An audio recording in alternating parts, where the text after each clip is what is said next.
Mm-mm-mm.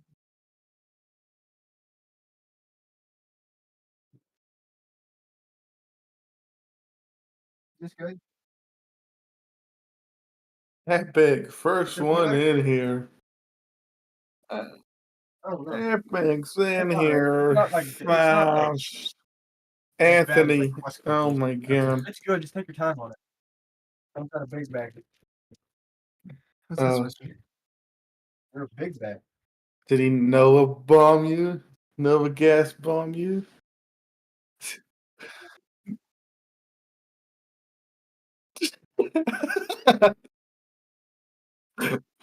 What the fuck?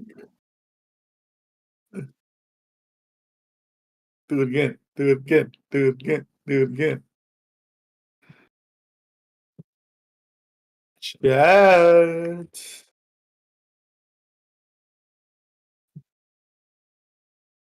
What the fuck is Fred?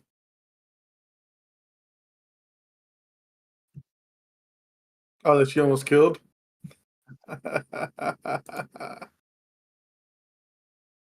Wow. You almost kill her plant and then you hit her in the knee? Jake, we can't hear you. That's what Kayla. Nah, Kayla's just fucking with you. Has to be. Oh, yeah. I can.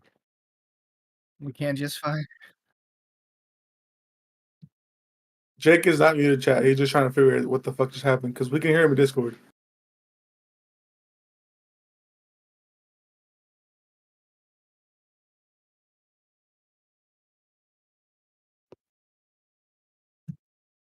Is your mic did your mic input switch on OBS? Oh. Oh, there we go. I just unplugged my mic and plugged it back in and it worked. What the fuck? That's so weird. Hey, well, what's good, chat? What? I don't know what that was. The... I don't know what that was, but what's good, chat? Does my mic sound okay now? Dude, how? That's insane that I had to unplug my mic and plug it back in, but you guys could hear me in Discord. How does that make any sense? Oh my god. What's good, chat, man? How we doing, everybody? How we doing? How are we doing, chat? Oh, man. The Knicks are in overtime right now with the Celtics, bro. I'm stressing. And the Omit Queens team is just about to play in Alley Cats League. There you go. Omit Brooklyn won the cup. Omit Queens got second in whenever they were in yesterday, which is unfortunate. But the TPC Women's League, I think. Yeah. Something like that. Preston's munching. As always. Preston just finished dinner. This is my post protein and my shake. Let's go. What's good, chat, man? How we all doing? Hope you guys are all having a good day. Good start to your week, bro. I'm thinking we start the stream or we start the show at 15 likes. What do we think? Sure. I'm down. At 15 likes, we start the show. It says we're at 3 right now on my screen, so chat's got to put in some work.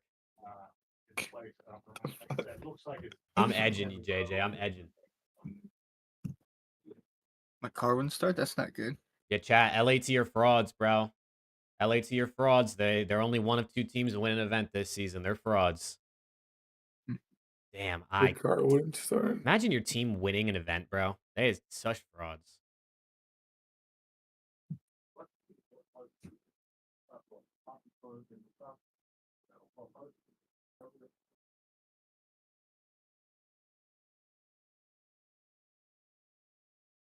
Dude, this Knicks Celtics game is insane.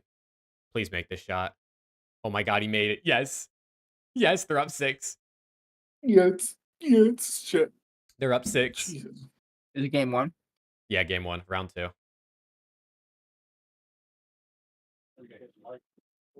Dummy, I can't believe that shit, dude. Both PA teams got screwed. What happened? I saw the Islanders got the first pick, but that's all I saw. The NHL lottery is insane. What is? Who How else do they is do a hockey lot? Is it nowadays? like? I mean, I don't know if you know how the NBA does it, but like, how do they do it? So I'm pretty sure even if you're the worst team, you don't automatically get the first.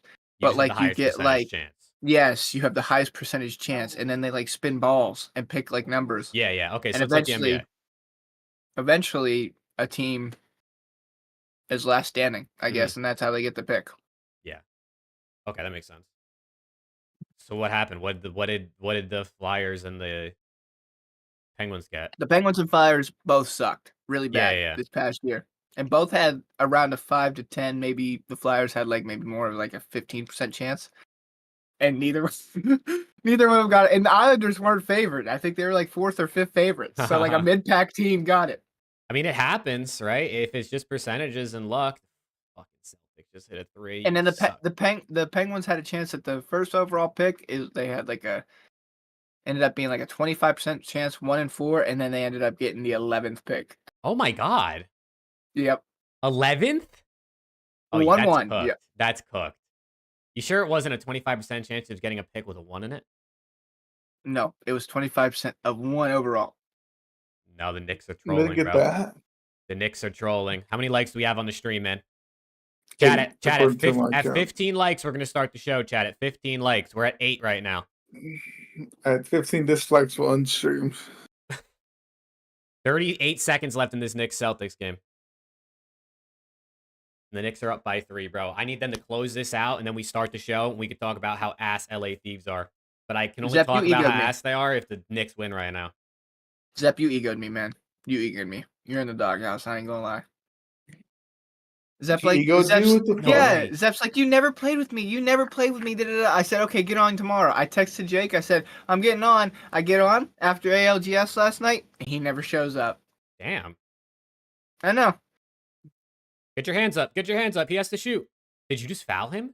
Oh, you're an idiot, bro. There's no way you just fouled him on that shit. I'm going to crash out, chat. I'm going to crash out. Look, we're only at 10 likes. Wow, they don't want us to start the show, man. It's all good. It's all good, chat. They just don't like us. I felt good. It's like that. It's all good, man. I know, this shit's not bad. Because we're soft. Bro, can we... I mean, I guess we'll talk about when we start the show. Can we talk It's a about, lot softer than Alex, other how shit. bad our picks were this weekend? Bro, we got like every Oh pick my wrong. God. Preston gained a We bunch got of points on us this week. We got cooked, brother. Preston gained a bunch of points this week taking underdogs because it was an underdog weekend, dude. I got can, 7 Danielle. points. It's in all 50 states. You're good. You can use Saturday, I got fucked. Saturday, nothing was right. Yeah, I got nothing on Saturday. I think I got 3 right this weekend, if I remember what I saw. I got, yeah, I think we both got 3 right. I got to regain this weekend, bro. We got to regain this weekend because I don't know what happened in the matches this week. Nothing made sense. That's crazy. And I'm actually genuinely surprised how many upsets there were, given as there was no break after the major, and every team should have, like, I don't know, still been kind of in, like, flow. Yeah, like the thieves who sold me twice. Yeah, dude, those guys are terrible, bro. They're terrible, man. What the fuck? I think it's comedy. You guys had FaZe 0-2. I had Thieves 0-2. Mm-hmm. Thieves ended up 0-2. FaZe ended up 2-0. I gained like at least 3 points right there, but just between those 4 matches. Oh, yeah, easily. I mean, did you go opposite of us? No, you did a couple that were the same as us. I did a few that were the same. Yeah, I like should have went opposite OPTIC. You picked against the Ravens, and you picked against OPTIC. Yes. I know that, so. Okay. The Knicks are up 3 with 3 seconds left, and then we can start the show. Unless the Celtics hit a 3-pointer here and they tie the game and go to double overtime, then I'm just going to crash out. You like that, Kayla? I like it too. What happened? Kayla said nice shaker cup. You know what I'm saying? Yeah. Chat, we're 1 like away from 15 to start the show, bro. I actually have mine right here when I was drinking Juvie hydration earlier. Dude, I haven't got a shit. Have you not? No. No, Maybe it just tastes a little I bit had this. I got this shaker cup. I won it in a giveaway from Dylan Attach like 4 years ago. Dude, I'm about to lose fool. I won a Dylan. I've won 2 Dylan Attach giveaways in my life. Which, Attach fanboy. if I had, if I had $1, for every time that happened, I have $2, which is kind of crazy. It would happen twice. Because how do you win two? How do I win two different giveaways attached does? Like 10 years apart, too. You're Well, not Hollywood. 10 years, like 8 years apart, probably. Thank you. It didn't have anything to do with being Hollywood. I don't think any. I think I had 200 followers when I won the second giveaway, and I think I had 12 when I won the first one. It give you a migraine, Danielle? What the fuck? Really? What gives them a migraine? Protein shakes. Protein shakes? Ah, interesting. I ain't never heard that. I need them. Yeah, Dude, Preston's I'm fucking bold, dude. hyped. I just bought the Battle Beaver Magneto sticks for the PS5H. Oh, you're I'm gonna gonna be be lit. fucking locked, bro. You could use Yeah. Battle Beaver sticks on Nice! the PS. Oh my god! They made their own like modules. The Knicks win! The Oh, Knicks win! You're so tweaking. The Knicks win game 1 in Boston, bro. Come on, man. yeah. Fuck Boston. Come on, man. That's what we like to see. That's what we like to see, man. Come on, go Knicks. Knicks and 6, baby. All right, let's get this show started. We're technically not even at 15 likes. We're at 14, which is insane. But let's just get it started, man. Chat, we appreciate y'all tuning in. We're gonna talk about COD now, and we're gonna have a fun time as always, man. We're gonna have a fun time as always. Let me just actually retweet the tweet on my page real quick before I forget. Get with that retweet. Bang. Bang. And Call it then ambulance. also let me Call it ambulance. put Google Chrome on this. Like that. Sick. No, Abby. The Red Sox are baseball, and the Knicks are basketball. And one of them is a Boston team, and one of them is a New York team. Hide that tap. You don't fuck with my tap? Okay, let's get it, man. Let's get it. Who's ready to start? Get it. Damn, these We're guys at don't 15 sound likes, excited at all, chat. We're at 15 likes. Yay. All right, I'm going to run the Seal intro. clap, seal I'm clap. going to run the intro. Let's talk about COD, man. Chat, appreciate y'all tuning in. Here we go. 3, 2, and 1.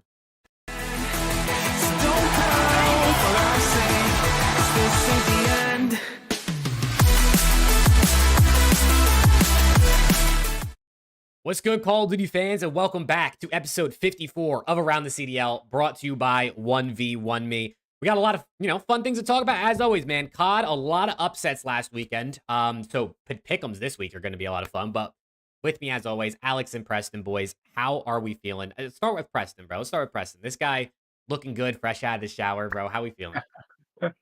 I'm happy to be here, man. I was a little bit late. I'm sorry, but I'm here. I'm ready to talk COD. I was able to watch most of the series this weekend, which was nice. It's been a little bit since I've been able to Doing his actually sit homework. and watch the series, but I was able to watch. So, pretty wild weekend of COD, and I'm excited to talk about it with my boys, as always. Hell yeah. Alex, how we feeling? Yeah.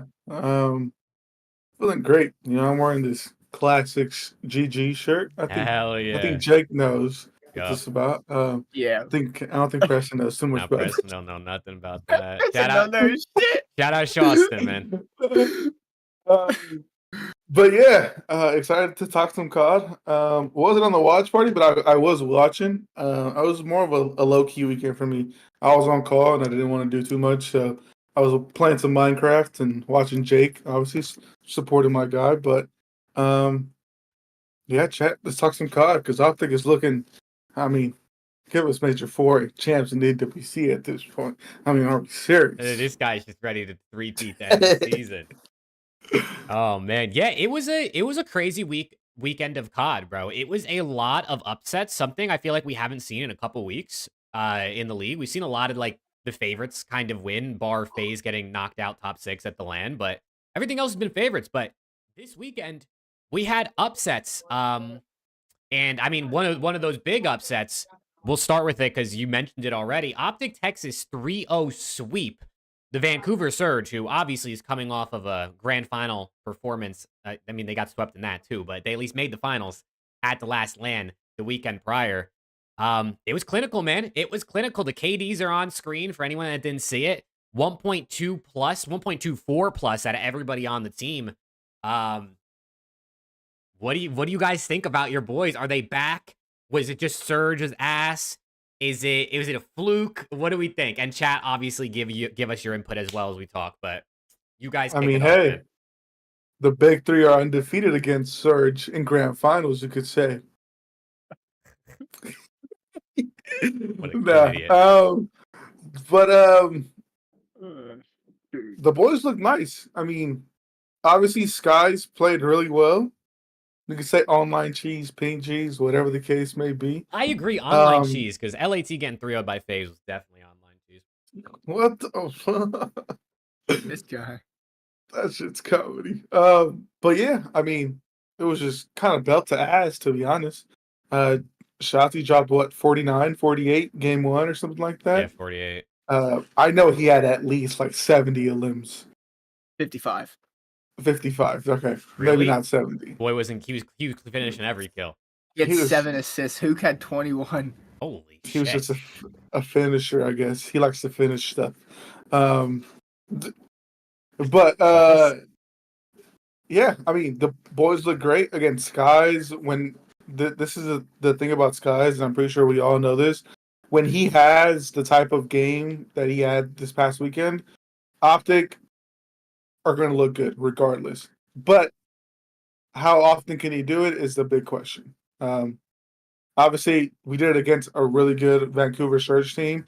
Maybe they came into the match a little too overconfident. They're like, it's OPTIC, they're fucking ass. We're gonna slam their shit. Yeah. And I feel like they probably low key did, no bullshit. And hey, I mean, we showed what we can do as a team when all of us are playing great, when all of us are on our A game. I mean, everyone had 30 plus map one. The S&D was looking nice, and I mean, giving Surge's ass at control, but we're also not that great at control either. So it was to see who was who was least ass, I guess you could say, in that control. But yeah, I mean, loved what I saw of the boys. But again, I want to see more out of. I want to see what Skies did more frequently as we head on to the matches where we have against Toronto. Against some of the other tougher opponents as well.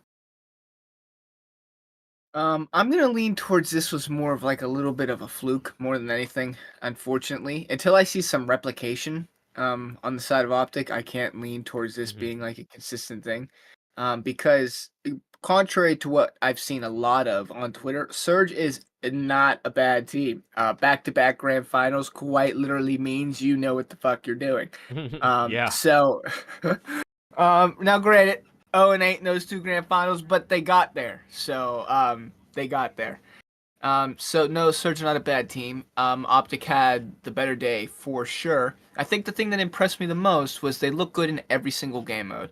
Like it wasn't just like a oh my god, every single like they won a round 11 or round 5 defense on control. It was slammage. I mean, they ran through these guys. And Surge are a very good hardpoint team. This is what we've kind of been hearing. Them saying that they've looked like in practice. We just haven't seen it. Until I see some like repetition and see them do this on a consistent basis against good teams and not beat up on the bottom 4. I'm not like buying into the hype 100%.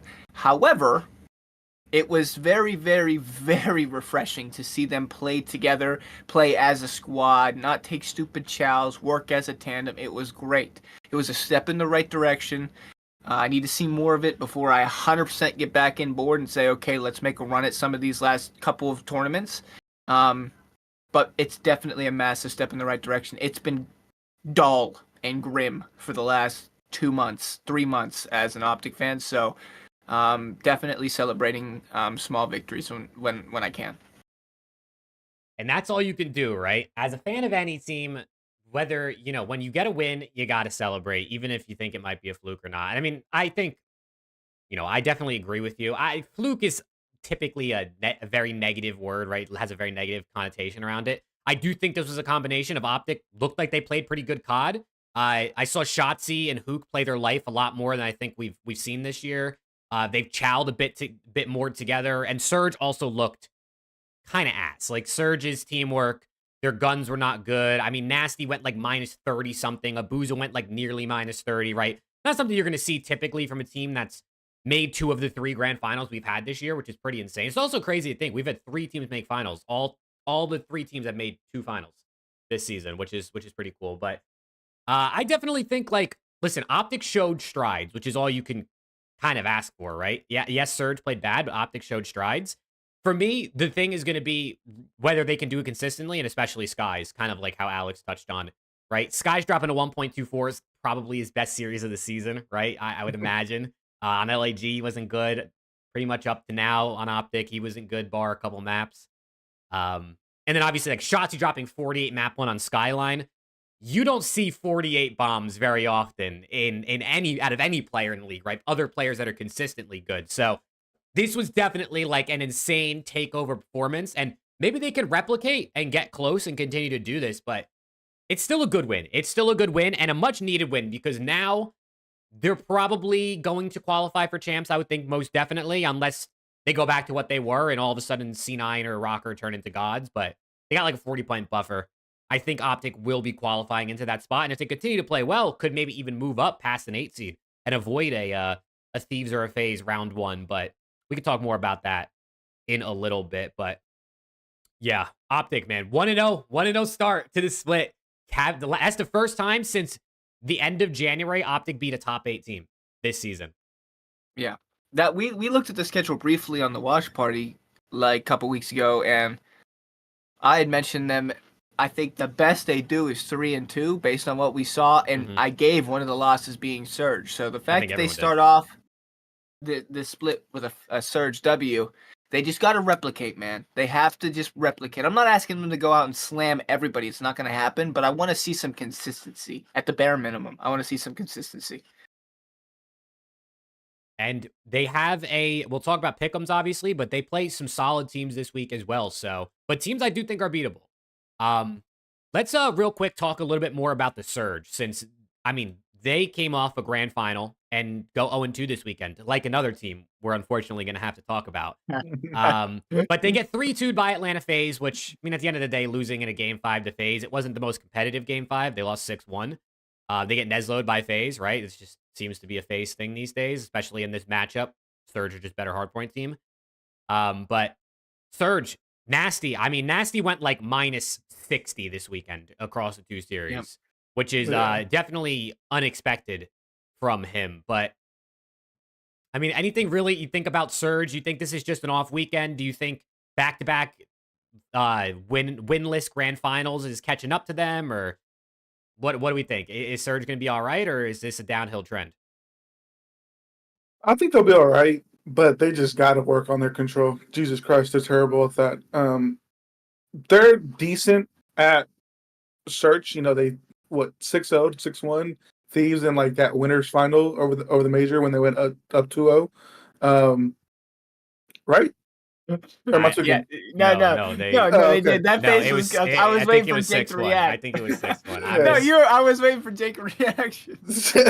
So I know we know what their search can look like, but it's their control. I don't think. When was the last time they actually won the control? They beat FaZe on LAN in round 1 in the control. I know that for sure. They weren't supposed to. Everyone was surprised when they did, but I do think, like, control-wise, they've won, like, a handful of control rounds across their last, like, 6 control maps. Like, it's bad. Yeah. Like, they aren't even really getting close.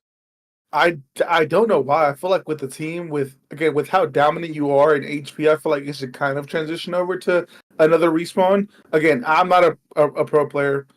I play this shit casually, and then what I do, I'm fucking ass at it. So, roast me all you want, but I feel like it should somewhat transition over. But with the players, the caliber of players that you have, you should not be 18 and 21 in control, and probably like 1 in 10 in your last. Like, there's just no reason I'm about to sort for that at all. Going back to the beginning of the major, they're 1-6 in control, and that one win was versus FaZe in round 1. Yeah. So it again just doesn't make any sense.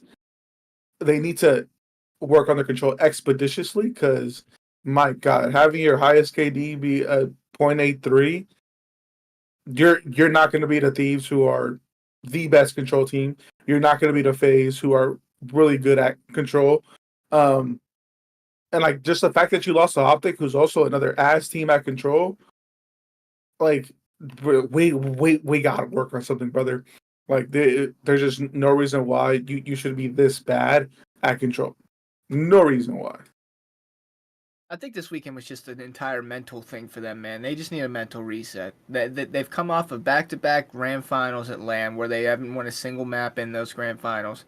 And then they don't even get a weekend to reset and set themselves back up for an online split. They have to go right back into it.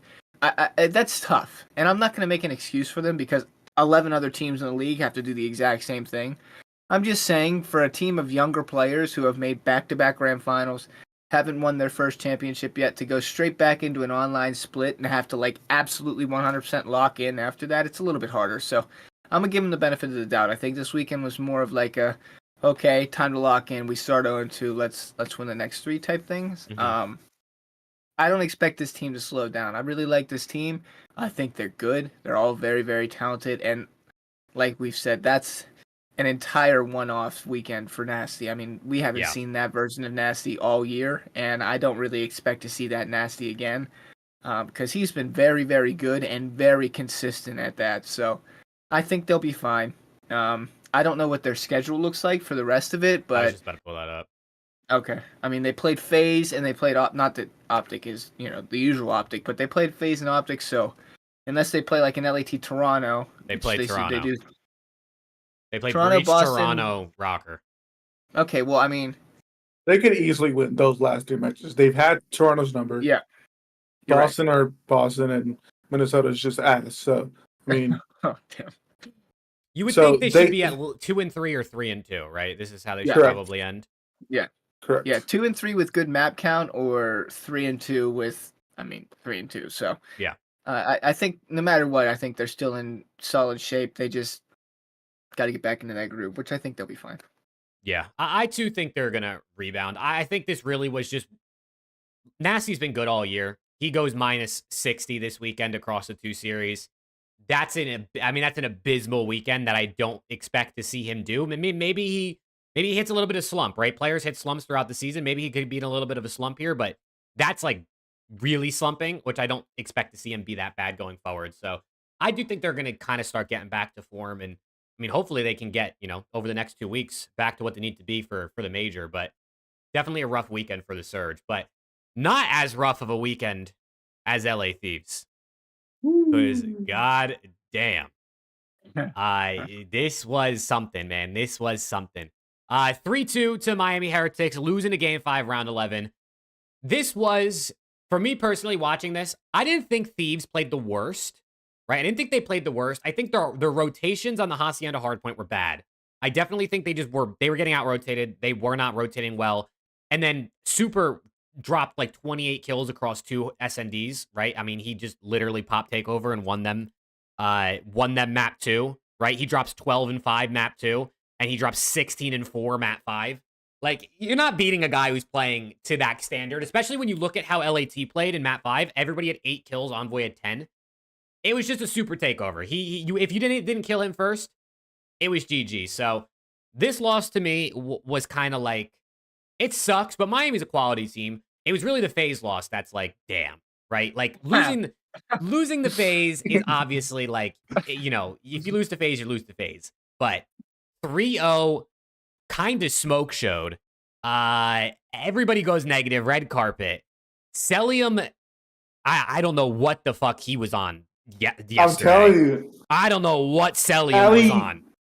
It was the Alley said, Cat I'd take Ghosty over Cell, and Cell said, bet, say less. I know. Here's 1.9 on your head. Oh my Epic, god. thanks for the gifted. Yeah, brother. Epic with a gifted member, by the way. My guy, appreciate you, Epic. But yeah, it was this was definitely a very bad showing out of the Thieves. They just got punched in the mouth and never really recovered. The SND got a little close at times, but I don't know. What did you guys make of the weekend for Thieves? I thought it was going to go Game 5 versus Thieves, obviously. Surge beat them in the hard point, but I thought it was still going to go Game 5, maybe go Game 4. Thieves win 1-3-4. loses the search to FaZe, but I mean, Jesus Christ, it wasn't really close at all. Cell was just kind of putting his nuts on Scrap's face and just saying, "Here, take it, take it, take it," Yeah. and he was just taking it.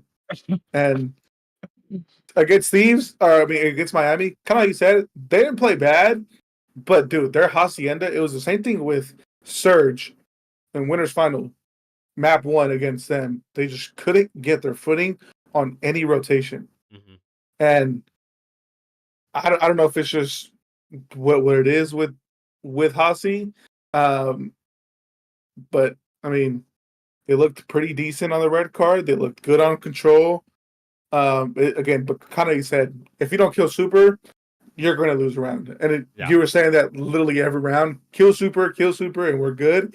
And every round that Super died, you won. Mm-hmm. Every round that he didn't die, you lost. So, I mean, but also there was that one choke job, I will say, where it was that 2v2 bomb down Envoy and Ghosty. They both lost their ones with like 13 seconds. They both both lost their one. Bomb was down. Yeah, that was bad. And then Envoy wins an insane 1v3 to push it round 11 just to lose it anyway. Get blue balled. Just to lose it. I mean, I'll play the clip on Breaking Point. Shout out Breaking Point. But, dude, just like such an ass performance versus FaZe, right? That's the big one for me. Like, if you lose to Miami to Game 5, round 11. I can get over it. It is what it was. The first time Miami's beat Thieves all year, right? They're at least he's 5-1 versus them now. But FaZe, right? You gotta be more competitive. I mean, Envoy winning this round, it should have given them, I thought, the push to get over the edge, and then they didn't kill Super round 11, bro, and he just goes insane. I don't want to say that they're getting complacent. I don't think they are. I think they know what this team. I think the team knows what they need to achieve and how they should be playing. I don't think it's them getting complacent after winning one major. Kind of maybe the same thing with Surge. They just kind of needed a reset after they won, and they didn't get that. Kind of wanted to go back, get some more reps on some things, fix some things up, and they didn't have the time to do that. So maybe it's that. But yeah, that showing against FaZe, I mean, it's not making like the storyline of draws versus Scrap, like it's not fun anymore. Kind of just winning everything now. Yeah. So it's a good time for them to lose early, right? Yeah. And the way that they lost against Miami was, Miami's a very good S&D team, and I mean they lost 2 S&Ds, so it's not like the worst way to lose a series. Obviously, you want to win every single series you can, but you probably take away a couple of positive things from that series if you're LAT, regardless of the outcome. But man, I mean, I watched that FaZe series and I'm like, God damn. I thought for sure we were going 5, because at minimum, I thought LAT had both HPs. The way that FaZe's hardpoint has looked has been so rough, and LAT are so good at hardpoint, let alone control, but hardpoint in general. I thought we were going 5 because I was giving LAT the 2 hardpoints no matter what. And then they chow LAT on their best shit. Well, probably now second best shit because LAT like run Hossie. But second best shit, and they just run through them. Like literally run through them. And I'm like, dudes, what are we doing? Like, what are we doing? And then, you know, losing a control, if you're LAT, sucks because that's like your bread and butter. And I mean, like, you rarely lose a game 3. And we always talk about how if you're a very good control team, you're always in a series. No matter what it looks like, you're always in a series. Because those first 2 maps only matter so much if you go and slam map 3. But when you play a good control team like FaZe, that's not so much the case. And that didn't happen this time. They didn't get their map 3 reset, and they couldn't send it to a map 4. Honestly, if they win that map 3, it probably does go 5. Because the current FaZe hardpoint beating LAT in 2 hardpoints in a series, I didn't even think they'd win 1. And the fact that they did kind of stun me a little bit, I'm not taking them in the second. But FaZe just manhandled them, man. Cell just had an absolute blackout series. I mean, that was just a absolute blackout series. This guy is consistent, and he's always really, really good. 1.3s, 1.4s. 1.9, almost at a 2.0, is fucking insane. Like, I don't know if we will ever see those numbers again against like a team like LAT. Like, that might be a one and done type series. Seriously, that was I just could do that. absolute. I could do that. Alex could do it on the sub. Alex I could could do do that. that. Alex could definitely do that. Mhm. Nah, but he took over. I mean, you're gonna have that, but I wanted to see more out of LAT after losing the day before to Miami, and I expected to see a little bit more out of him, especially because draws and scrap and everything going on between those two. I didn't see that, so Mhm. I was a little upset. No, for sure. Hey, shout out Luke for the $2 super chat, by the way. Yeah, I mean, listen, it was bad, right? It was bad. I see people kind of panicking over the fact oh, LAT can't beat FaZe, right? And obviously, you want to be able to beat FaZe. But we saw it last year. OPTIC couldn't beat FaZe either, and they still won Major 3 and Champs. If you have one team that rivals you, it's not the end of your season. It's not the end of the world. And we saw it at Major 3, right? Maybe LAT would have lost to FaZe if they played them on LAN. But LAT beat Miami and beat Surge, and both of those teams beat FaZe. So sometimes having a team that rivals you is not the end of the world. And I feel like people think if LAT can't beat FaZe, this is over. But we saw it last year with OPTIC, and we already saw it at one event this year where they didn't have to be FaZe and you could still win an event. So it can definitely, brackets can definitely help you for sure. But this is a bad showing, right? There's just no reason LAT should look this bad. If you lose to FaZe, you lose to FaZe. But 3-0, red carpet, no one's really doing anything, right? Scrap dropped I think he went double negative in game 3. Yeah, Scrap drops a 0.5 in the control, right? That's just definitely an abnormal series that I don't expect LAT to play like that again. But, it is what it is.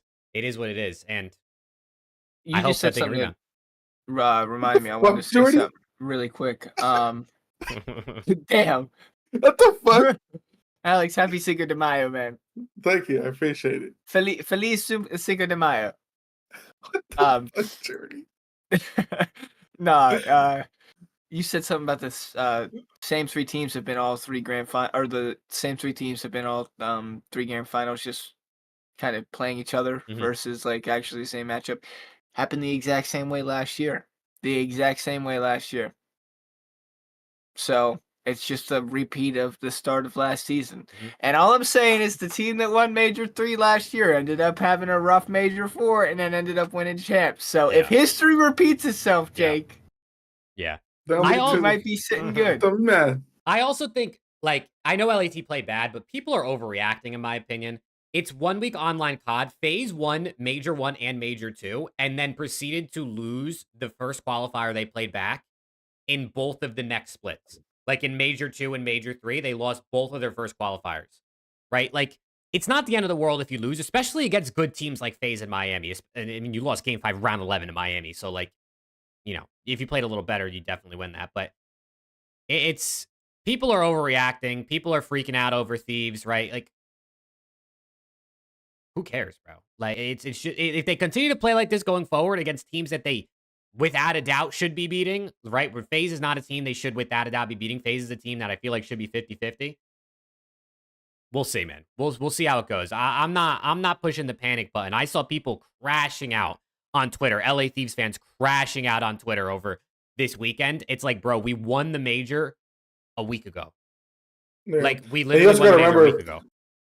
When they played online, it went Game 7, Round 11 for the win. This is online. We know FaZe is really good online. We know Thieves are really good online. So, I mean, again, I'm not saying that this wouldn't be the same outcome on LAN. I highly doubt that. But just because of 1-3-0, I mean, let's relax a little, guys. It's okay. Every team can lose every now and then, all right? OPTIC is ass. Yes, we know this. But we just beat Surge 3-0. And I'm pretty sure Surge, or they may go out and get top 3 again, knowing them. So, yeah, you never know. But we'll see, man. It's too early for me to crash out over Thieves losing, especially in online qualifiers, right? But we will see. Chafe, you're not fucking wrong. Yeah, that was the Major 3 last year for OPTIC was insane. Dude, watching that shit in person was so fucking godlike. That shit was insane. let's talk about Cloud9. Cloud9 makes a roster change, which we didn't get to talk about because we did our episode, obviously, on Monday night last week, and they announced the roster change after we did the episode. But C9 brings in Spartan Capsule for Mac and Attach. And they go 1-1 on the weekend. They 3-0 the Vegas Falcons, and they lose 3-1 to the Toronto Ultra. What did you guys think of this new C9 team and just how they looked in comparison to, the shit show of a team they previously had? I mean, shit, they're better. They won. They look more competitive. That's all we can really ask for at this point. Obviously, I don't think they're gonna make champs. They didn't beat Toronto, which I don't think any of us expected them to. But shit, at least they look a lot more competent. Sid was taking pressure from behind and not giving a fuck. Like, He was. That shit was hilarious. I bet you this is in here somewhere. The pacing just looks better, right? They just look. yeah.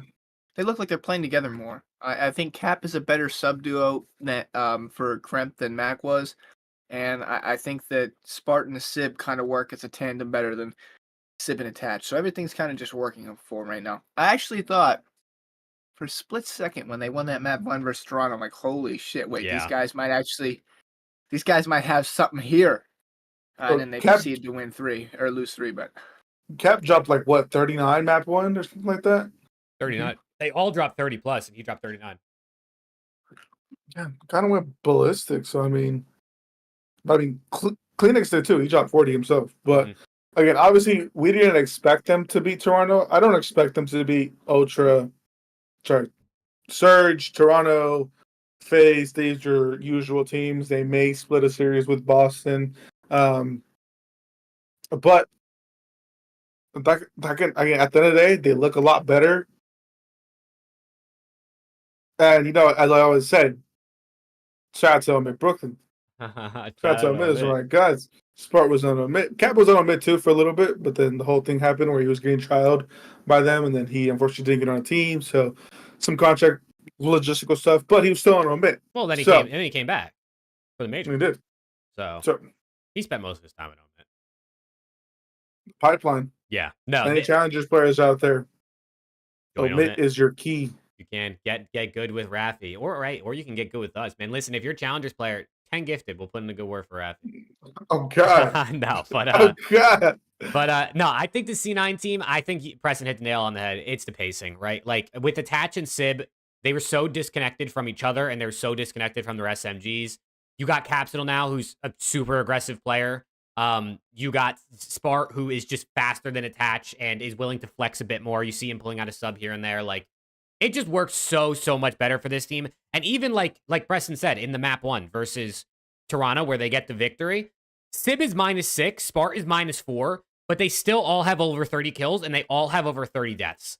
Like, they are getting active together. I mean, it is a vault, right, which is definitely a more high engagement map, but you're pushing pace, you're playing together, you're playing trades. They're splitting hill time, as you can see in this map, right? I mean, 3 people in the 70s. In their map 1 versus Vegas, not as split. Oh, wait. Still pretty split between them in the map 1 versus Vegas on Vault. So maybe you want to ban Vault Hardpoint versus these guys because new team's 2-0. But I was pleasantly surprised by this C9 team. I mean, beating Falcons, I guess, is probably someone you put them right in around in the same spot, same tier maybe. And then taking a map off Ultra, honestly, I think was pretty decent. Map 4 was okay. Map 3, they got shit on. And map 2 was okay. But listen, it's their first weekend. They're still looked at as a bottom half easily team, if not like even maybe bottom 4. It's going to be interesting to see how they continue to play, right? But I'm glad they finally made a change. They took way too long. They should have made a change months ago, and they could have been building something way better and been even closer in the race for champs, because now they're like 40 points behind Optic, like we touched on earlier, which I just think is too far. Unless they go crazy and they end the split 4-1 and they go to the major and they get a top 6 or a top 4. Guess you can't count anything out, but I'm kind of counting that out if we're being honest. Any other matches, any other teams you guys want to touch on before I kind of want to look at the standings real quick, but any other teams matches specifically you want to talk about? Not really. I think just the other interesting one was the Boston and Carolina one. Ravens that boy slammed their Dylan shit. Rex is, yeah. Boy, Rex is looking real nice. Rex looked nice in general this weekend. I know they lost to Toronto 3-1, but Rex definitely looked much more comfortable and much more effective, especially getting kills. He wasn't Yeah, touching the hill, but he was getting kills. Jake, we were on the party talking to one another, and I think we said he had like no hill time, but I think they're starting to play around him a little bit more, like letting Yeah. him be comfortable on the map, letting him do his thing. He had like what, a combined 50 maybe seconds of those two hard points that we watched versus Toronto on Friday. But they just looked much better.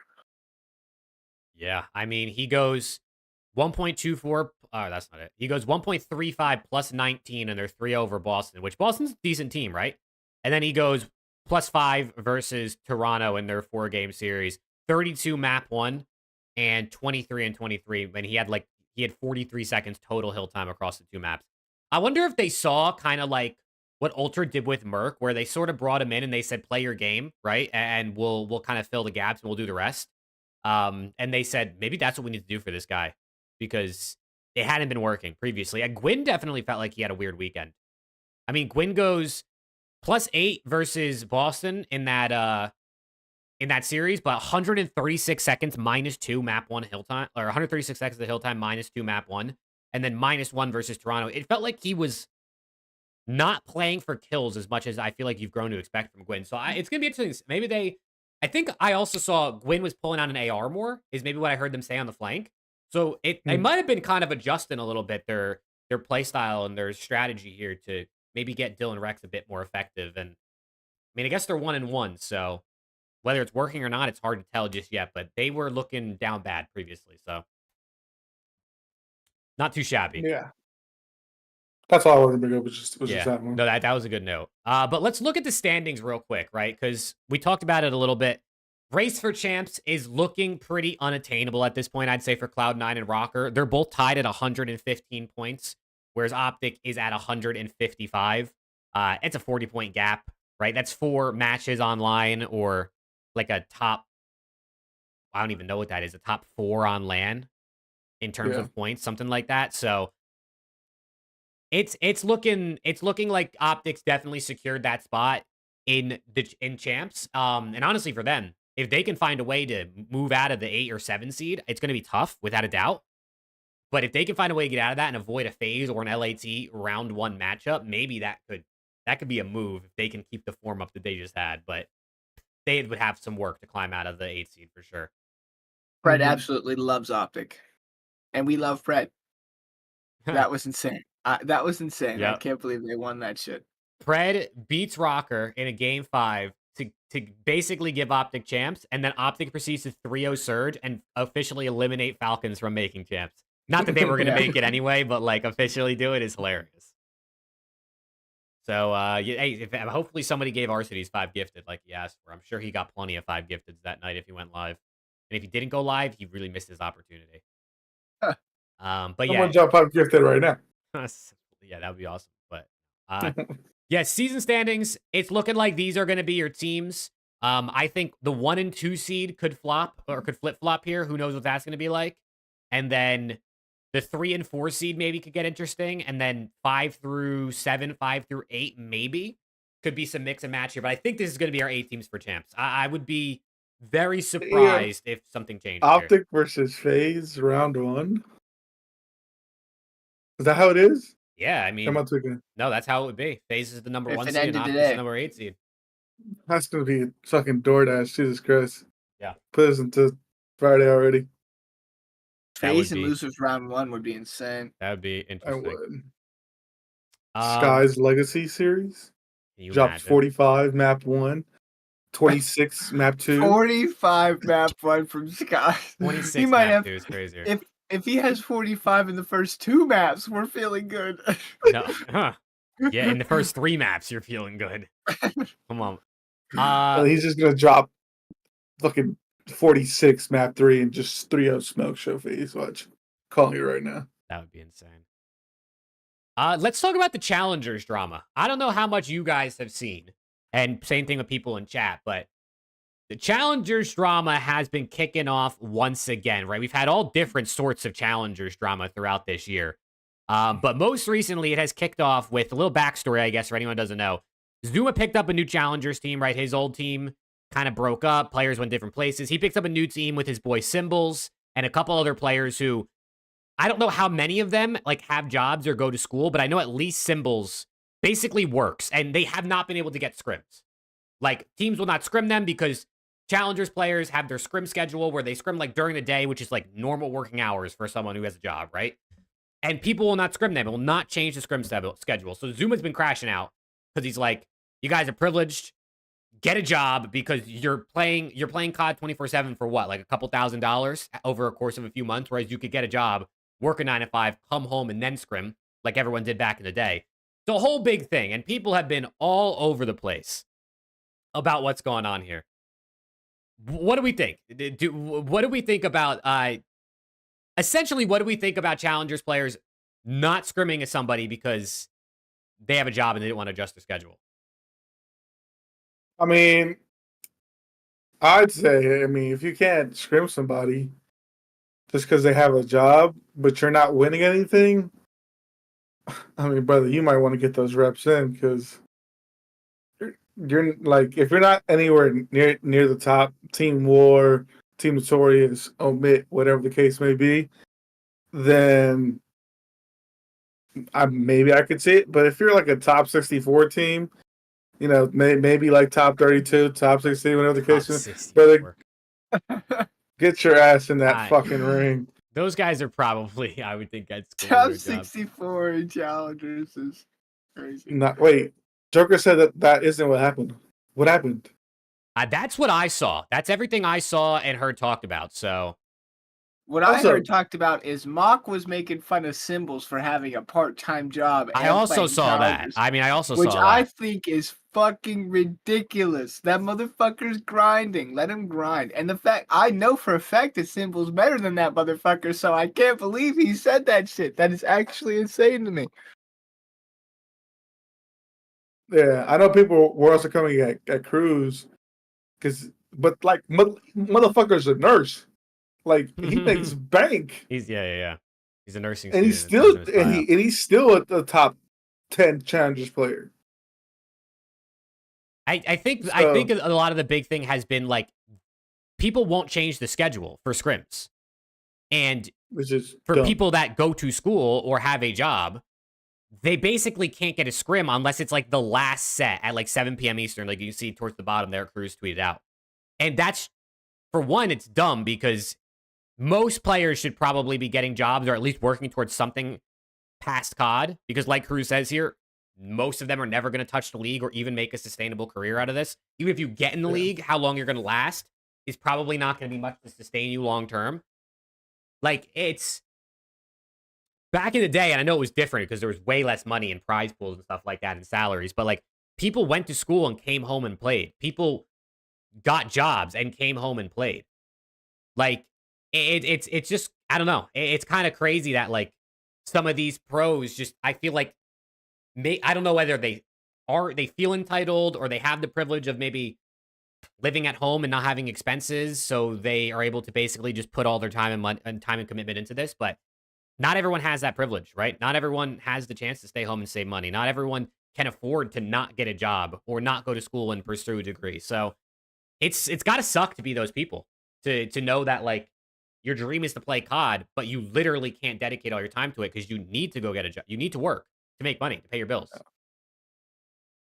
Unless you're guaranteed a league spot or like a top 12 player in challengers, you should have a job. You should use your full-time job that you have to fund your passion and have some money and then go all in on your passion as well. There's no like if you work a 9 to 5, you still have 5-6 hours a day that you want to grind out your passion. You just gotta want it, man. I feel like some of these people just don't want it, and they think that putting in 100% effort for 12 plus hours into thing is gonna guarantee that they make it. And I think that's the clouded argument. I think they think the more time they put in will better their chance, and maybe they're right. It might, but if it's been multiple years of them fighting for a spot down there and someone hasn't even had an opportunity to sniff the league, and you're still not thinking about your future and yourself first, at that point, there's no sense to me in it. There's really no sense to me. I'm all for chasing a passion. Trust me, I'm all for chasing a passion. But you also got to think about yourself first. And if you can do both. This is an opportunity to do both. Gaming is going to be there. It's going to be there. You can make a schedule and work around a schedule. Trust me, you can. I just don't think people either they don't want to do it, they don't think it'll be beneficial, or they think that it'll be a danger to them getting in the league, which I just don't see at all. Really, I don't see at all. People are complaining that they can't get a scrim against the top challengers team because the time we scrim, it's not time. We don't want to scrim a team we're going to beat by 150 points every map. And I mean, that's fair. Yeah, that's fair. But I mean, it's true what Preston said. I mean, most of these cats don't have a chance of sniffing the league. So most of them should have some type of whether you're going to college, you have a part-time job, or you have a full-time job, a 9 to 5. Unless like your content is A1, like you have that you can fall back on. You know, stream daily. You have a good subscriber count. You upload on YouTube. Yada yada. Like that one clip that that Rafi tweeted of Nate Shot, where Nate was like, "We would scrim, do content 12 hours a day, get off, post a YouTube video, go to sleep, and wake up and do the shit the next day." Like unless you don't have that passion like with your content, like you're kind of forced to get another job. And even then, COD is so niche that it's kind of difficult to blow up in it, like in the scene, unless you're already in the league and unless you're in one of the top teams. Omit. Yeah. Omit. I mean, there's very few Notorious. players I mean, that anyone. make enough money on a regular basis to support themselves through challengers, right? Like you have to be consistently placing in the top teams in order to Yeah. probably make enough money to support yourself. And even at that, I don't know. I don't even know what I wonder how much money like Omit Brooklyn players have made this season, right? I mean, it's definitely probably a decent bit because they've been at the top almost every single time. But Look at Craze, man. Craze is the perfect example. Omit Brooklyn has won almost everything down there, besides a few things that Omit GG has won and some few things here and there. And he's still not in the league. Still not in the league. I mean, that's also the thing. I mean, nowadays, I mean, back then, you couldn't go to college and get a full ride scholarship to play COD. Nowadays, you can. So it's definitely a lot easier. And I see what Joker is saying. You get a scholarship and whatnot that'll pay for your housing. You know, you don't have to worry about any like bills because you're playing COD for free, or not for free, but you're playing COD on scholarship, so that kind of frees up your time to, play COD for challenges. But even then, I feel like you should still have some type of income coming in, because again, most of these cats aren't going to sniff anything if you're top 32, top 16, top 64, top 128, whatever the fuck the case may be. So do something for your life. Challengers isn't sustainable. Rafi has said it. A bunch of other people have said it. And I mean, Jesus Christ, like I tip the passion, but do something that's gonna, give you some fun to do whatever you want. Yeah. Whoever was clowning on Symbols for having like a part-time job or some shit is insane now. I don't know It was who Mock, I was think. Mock. That's just like, dude, that's hilarious, bro. Like, I what are we cannot doing? believe that shit. Like, what are we doing? I will say also, another thing I've seen people, I think I saw ProLoot talk about this, but I'm sure it's been talked about by other players, is because the CDL teams haven't been like on the most recent updates, and the challengers obviously play on the new updates when they come out.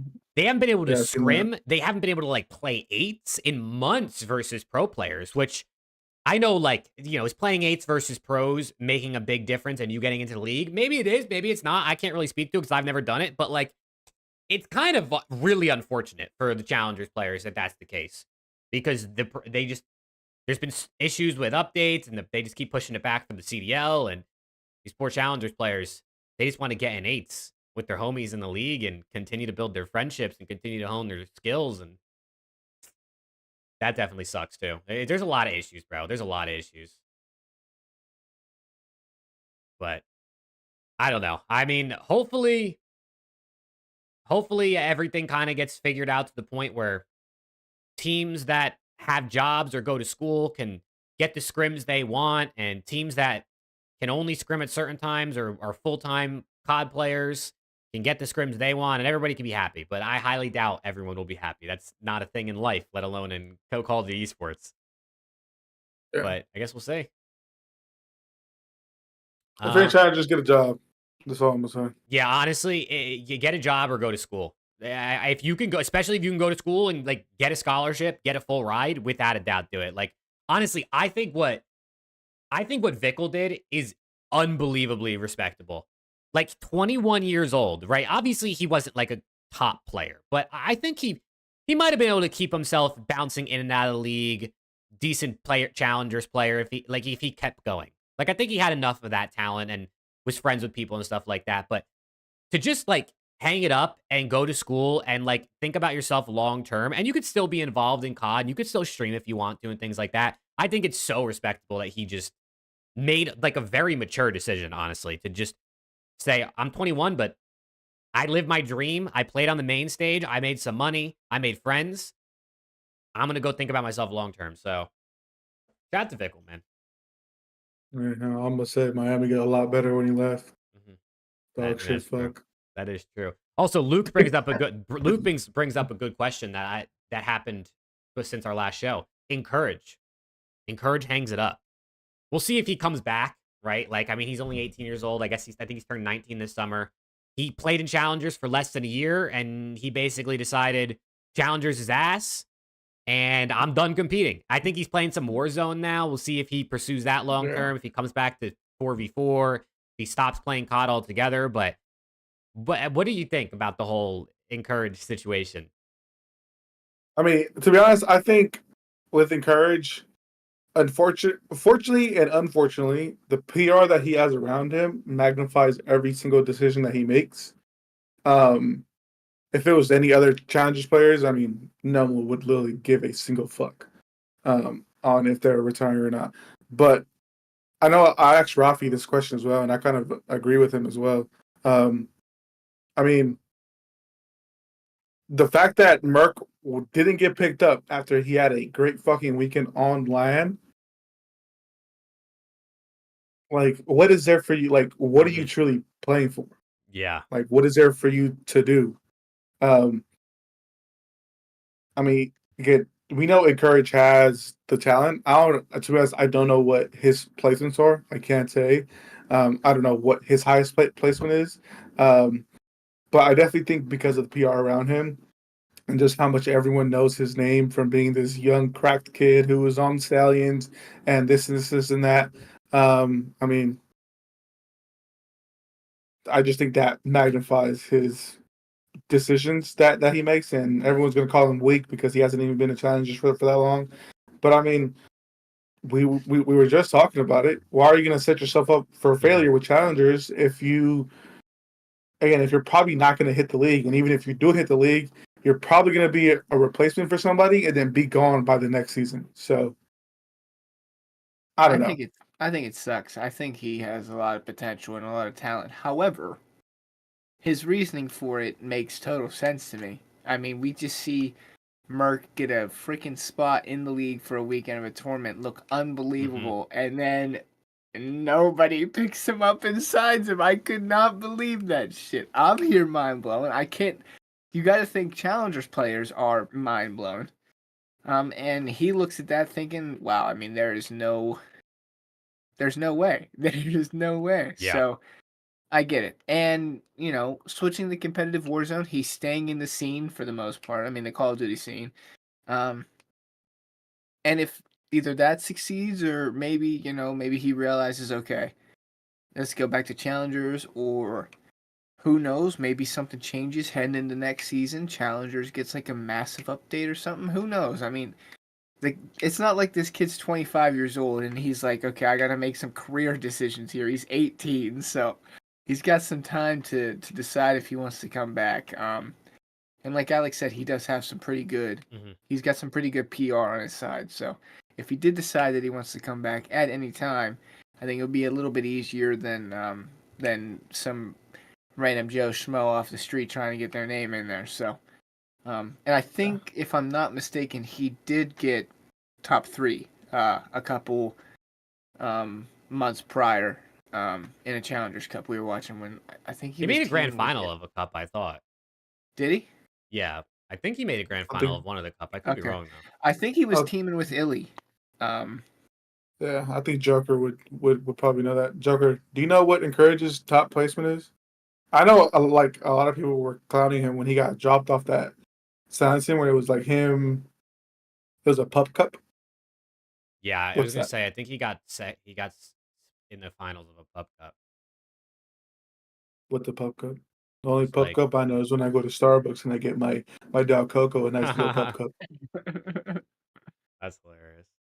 Yeah, no, I think also, but I think you guys touched on it, pretty much everything else that I was gonna say. But I think also, I wonder if like the PR he's gotten is almost been a negative for him and like the potential career he wanted because he got pushed so much, right? And I don't think like it's not like Zuma did this on purpose and anything like that. But when you're playing for Zuma's team, you look good. You're being watched on stream by thousands of people. Zuma's saying you're good. Then his fan base is saying you're good. And people are on Twitter and on Reddit saying, oh my God, this guy Encourage is next up. I mean, Dashy was saying like he thinks Encourage is going to come win a ring when he's out of the league and things like that. That amount of PR will automatically turn people against you that like don't believe it or don't want to believe it or are jealous of what you're doing. And Yeah. I feel like the hate he could have been receiving or probably definitely was receiving for an 18-year-old kid, that's got to suck, bro. Like that's got to suck. Like you're coming into this, you're trying to make a career out of this. You get an amazing opportunity. You're getting all this PR, right? That's the word or the term we're going to continue to use, right? Because that's kind of what it was. Whether it was too much or just the right amount for how good he was. But then you have all these people that, whether it's because they don't like Zuma or it's because they don't like you or they don't like your teammates or they're jealous that they wish they were getting that type of PR.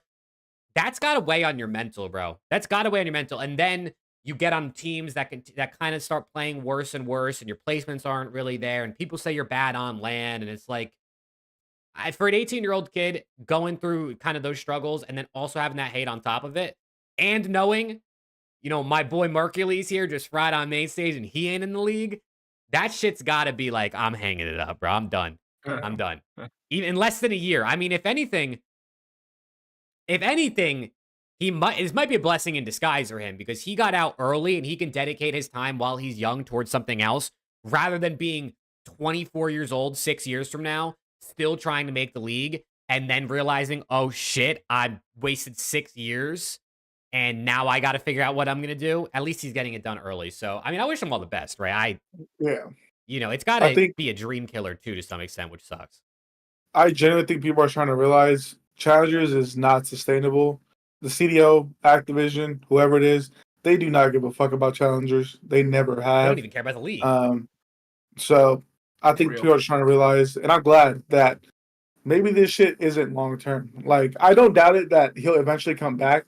You know, he may play next season, just just for the fuck of it. I don't think he's fully done with challengers or trying to get back into the league, but it's smart that people are trying to realize like, all right, I need to start doing something else. That's gonna benefit my future. That's gonna set me up in the future to, not have to be this 27-year-old player who's in challengers getting top threes, not even getting a top one, that isn't making a lot of money. So I think it's smart in my opinion. Yeah, I see Used Joke. That's a good question. He asked, can we talk about the gatekeeping by fringe CDL players who get picked up and suck, which limits the opportunities for up-and-coming talent who deserve a spot in the league? I don't think it's gatekeeping. I think these fringe players, they want to be in the league. And if they can play decent enough in challengers, and whether it's friendship cheese or not, to get into the league, think you got to put yourself in. Think of a fringe CDL. Think about I don't want to no disrespect to anybody. Let's talk about Asim, a guy who's been in and out of the league for years. If you're Asim, imagine you're sitting in Asim's shoes right now. You're sitting in his gaming chair. He wants to be in the league. And to him, every other player is his competition to be in the league. So it doesn't matter how good Mercury is. I know he's an AR. It's not really a direct comparison. Asim is a sub. But to him, it doesn't matter if those players are good or deserve a chance, or it'd be great for a young player to get into the league and start building their brand, have a long career. Asim wants to be in the league. Like, that is his goal. That is his only goal. It's why he's competing. So I don't think it's like gatekeeping. And maybe it's gatekeeping by the pros that are in the league that continue to pick up the fringe players.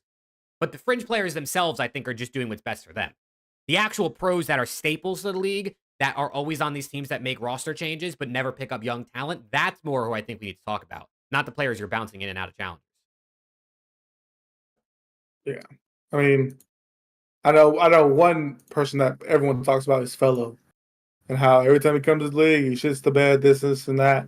But I mean, the guy's just good in challengers, so like teams are gonna pick him up because he's a good challengers player. Like, and he's also not that bad online either. So I don't know. I guess it just depends how you look at it.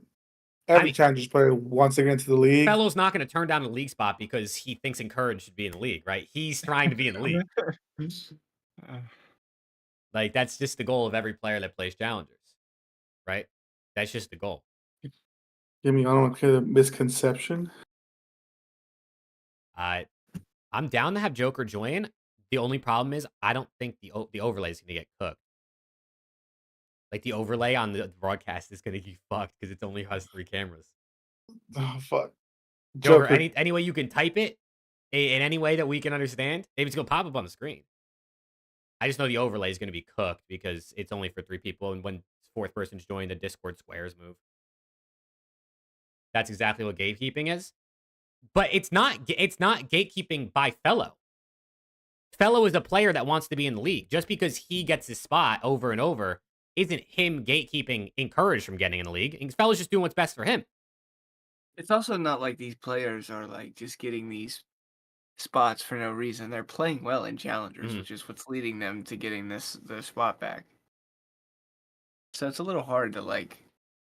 I get what you're saying. I wish a lot more teams would go for like younger talent too, but yeah, no, I mean, listen, like Mercules needs to be in the league. That guy, in challengers, he was proving it, and then he got a chance to do it on the main stage, and he did it, right? And like Joker just said, Merc had a chance, and he turned them down, and honestly, props to him for doing what he thinks he needs to do for his career. Guys like Merc should be in the league, probably over some of these fringe players. But if a fringe player continues to get back in the league, they're not going to say no because they think Mercules should be in the league, or they think Encourage should be in the league, or another one of these young talents. You do what's best for you. You want to be a COD pro, right? Like, you know what I'm saying? Like, if a young content creator wanted to come on around the CDL, I'm not going to give him my spot. Like, I'm not going to just give up hosting the show. I mean, not me comparing myself to like anybody that's done really much in podcasting or having a show is obviously, I'm making a metaphor to try and be funny here, but like, you do what's best for you, right? And whether maybe you think that's gatekeeping or not, I mean, I really don't care, right? I'm doing what's for me.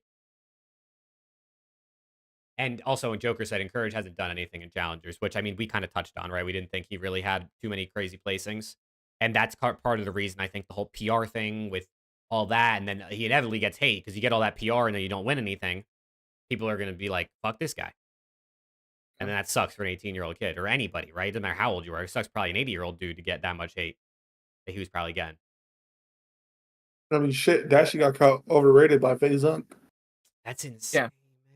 That shit was comedy, Damn, bro. FaZe Unk, damn. do we want to do pick'ems? We can do pick'ems. Joker, real quick, he said, players come into broken systems every year, i.e. Asim, Fellow, etc., do really well in challengers, and they come into a broken system that doesn't work if you put Simp into the system. Yeah, and I also think that's something that, like, that's just the thing that you're going to get in anything. When there's when it's something competitive, sports, esports, some fans are super, super diehard. I mean, Joker, you're like the deepest. You're not even like really, like, you're a fan, but like, I mean, you work with challengers teams and challengers players, right? You're like a whole new level that understands the game and everything that goes beyond someone who watches the matches for flashy plays and then looks at breaking point scoreboards after, right? Like, it's different levels, and most fans are going to lean on the casual side, right? Most fans are going to lean on the casual side, and they're going to look at Fellow and Asim and say these guys are shit, and that just kind of comes with the territory of us talking about competition. Abby's comedy. Simp would slam though. them. I mean, I'm sure Simp would figure out a way to put up numbers on some bad teams, but that doesn't mean they're gonna win, right? Right. That doesn't mean we're gonna win. All right, we can do our pick'ems now.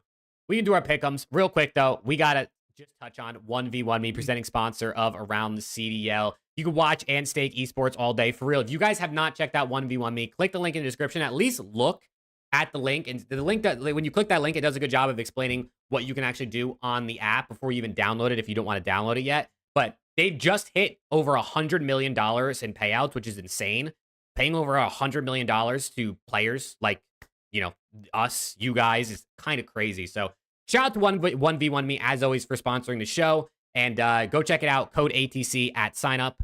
And yeah, let's talk about pick'ems, man. Let's talk about pick'ems. Because we only have 2 more weeks of qualifiers before the major. We only have 2 more weeks of qualifiers. We only have 2 more weeks of qualifiers until DreamHack We only Major have 2 4. more weeks of online qualifiers in general. Yeah. That Dude, is true. DreamHack is going to be the best event of the year. I actually think DreamHack is going to be so much better than Champs, which is insane because Champs is Champs. But this shit is going to be insane. Yeah. DreamHack compared to Kitchener, Ontario, Champs, where there's only 8 teams and people don't even want to go there. I think it's going to be insane. Yeah, my bad. The only way it'll be better is if OPTIC go like undefeated this split, and then this DreamHack will be insane, bro. It will be insane. But yeah, last weekend, like we talked about, a lot of upsets. So it's gonna be interesting to see who we think's gonna win what here. But let's get it started, man.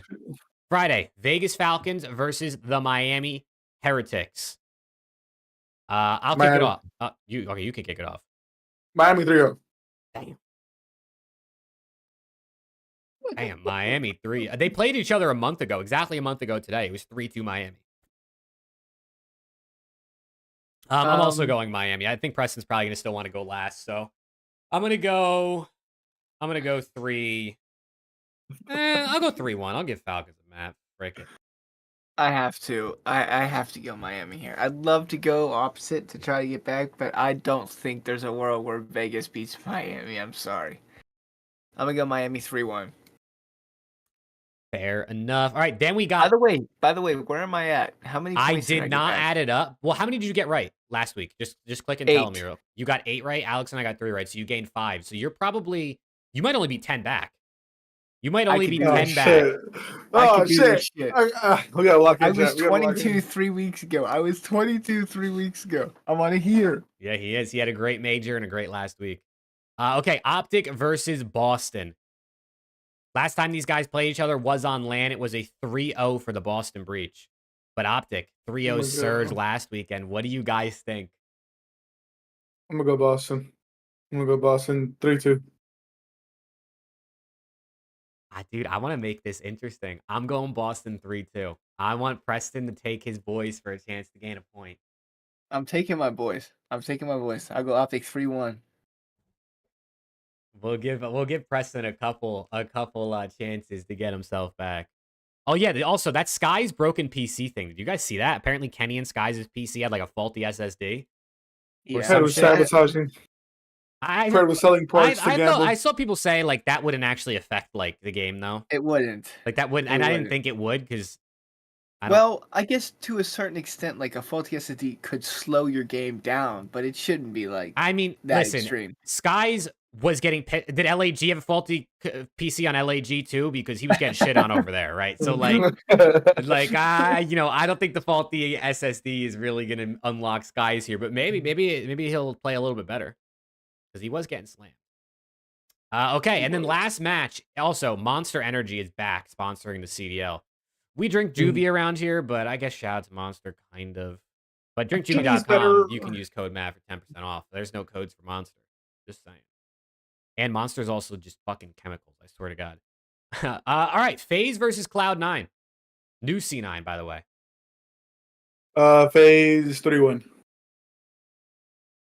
Yeah, I'm gonna go 3-1 too. I feel like C9 will win map 1 and then they'll lose the next 3, like they've been I feel like has happened. No, I gotta go FaZe. I'm gonna go FaZe 3-2. Game 5.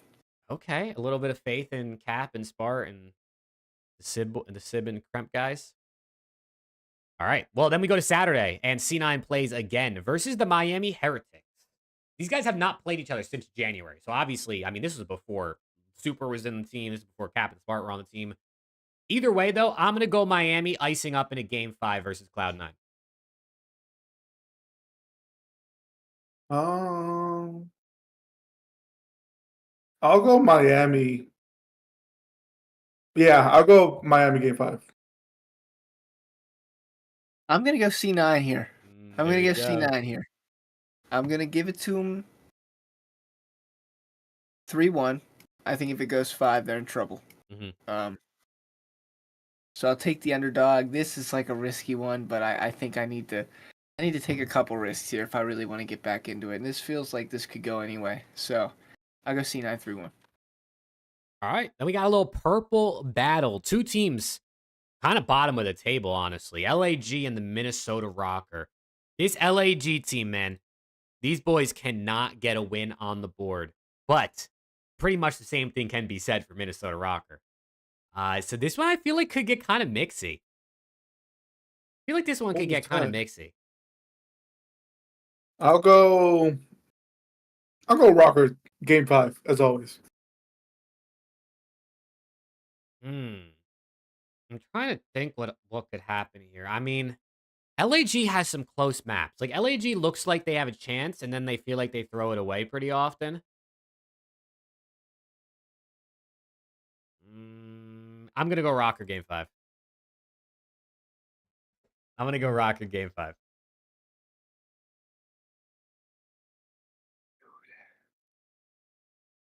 What does Preston do? Does he take the underdog for a chance to gain a point?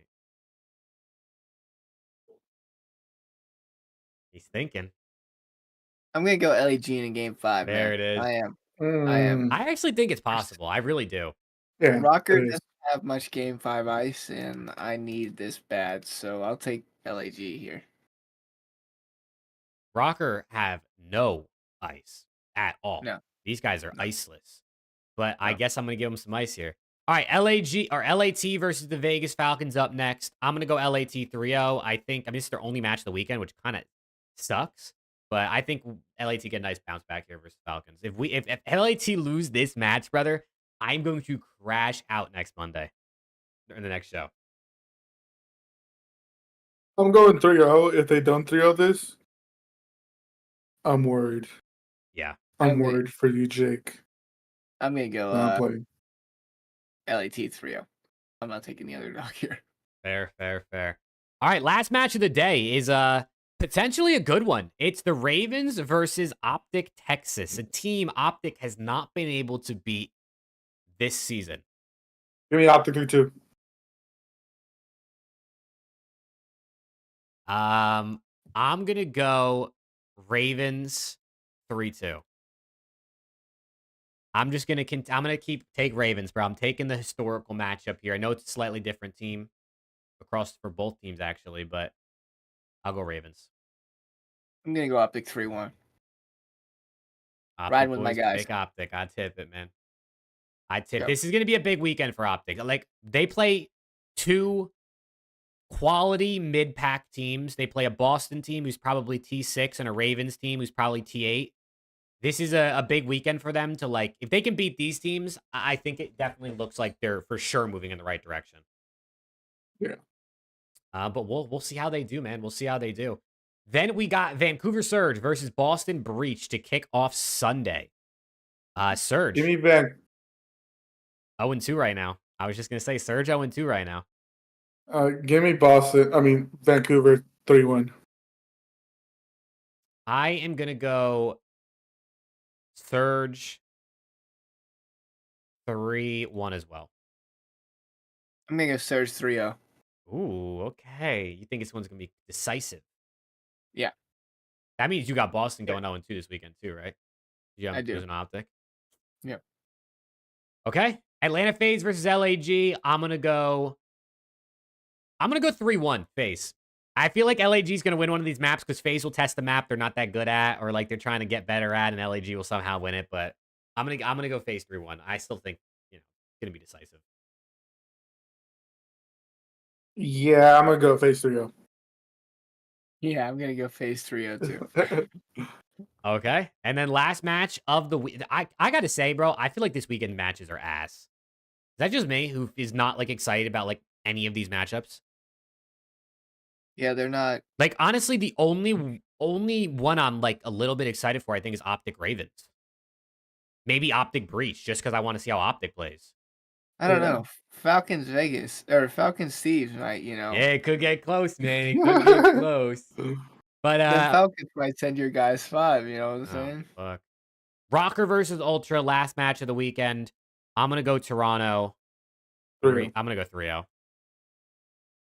I'm gonna get 3-0. 3-3-0s on me for Sunday. Yeah. You guys suck.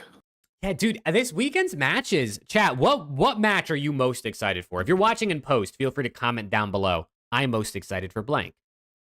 But like, what do you I don't know. I mean, I think there's some of these that like Ethan says Surge Breach is a good match. I think if Boston plays well, or if Surge play the way they just did, this could be interesting. This could be close. But like, just based on the expectations I have for most of these teams to play where I think they're going to, this weekend's kind of mid, man. I Yeah. do have No I do have a bullshit. handful of game fives, which I mean, I guess means it should I be a little think close, but I think that LAT series, the LAT versus Raven or Falcon series will get interesting because I heard they're subbing in this kid named Jake Maverick, and Oh. they're also subbing in Zepsi. I heard. Oh. for Scrap and So Hydra, we're coming in. yeah, I think it could get pretty interesting. I don't know why Zet doesn't play challengers, bro. I've been telling him he's too lazy. You could put Zep on LAT and they still beat Falcons. Damn. I mean, that's You can good put gas. me on LAT. For sure. They might still win game. They might still like a SD or something. I'm not giving anything. Yeah.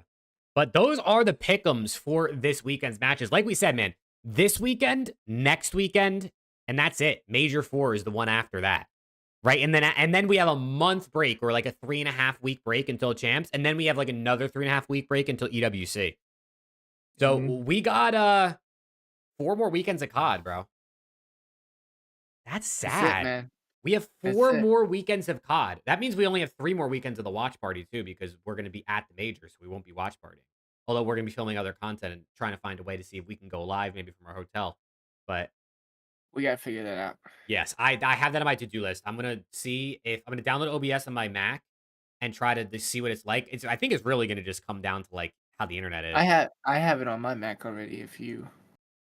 Yeah, so we got to test that out, but we would love to at least do like a live show of some sort in our hotel at the major, as well as the But other on content Sin, we're gonna you might have to go to Major 4, Champs, and EWC. I'll buy your ticket.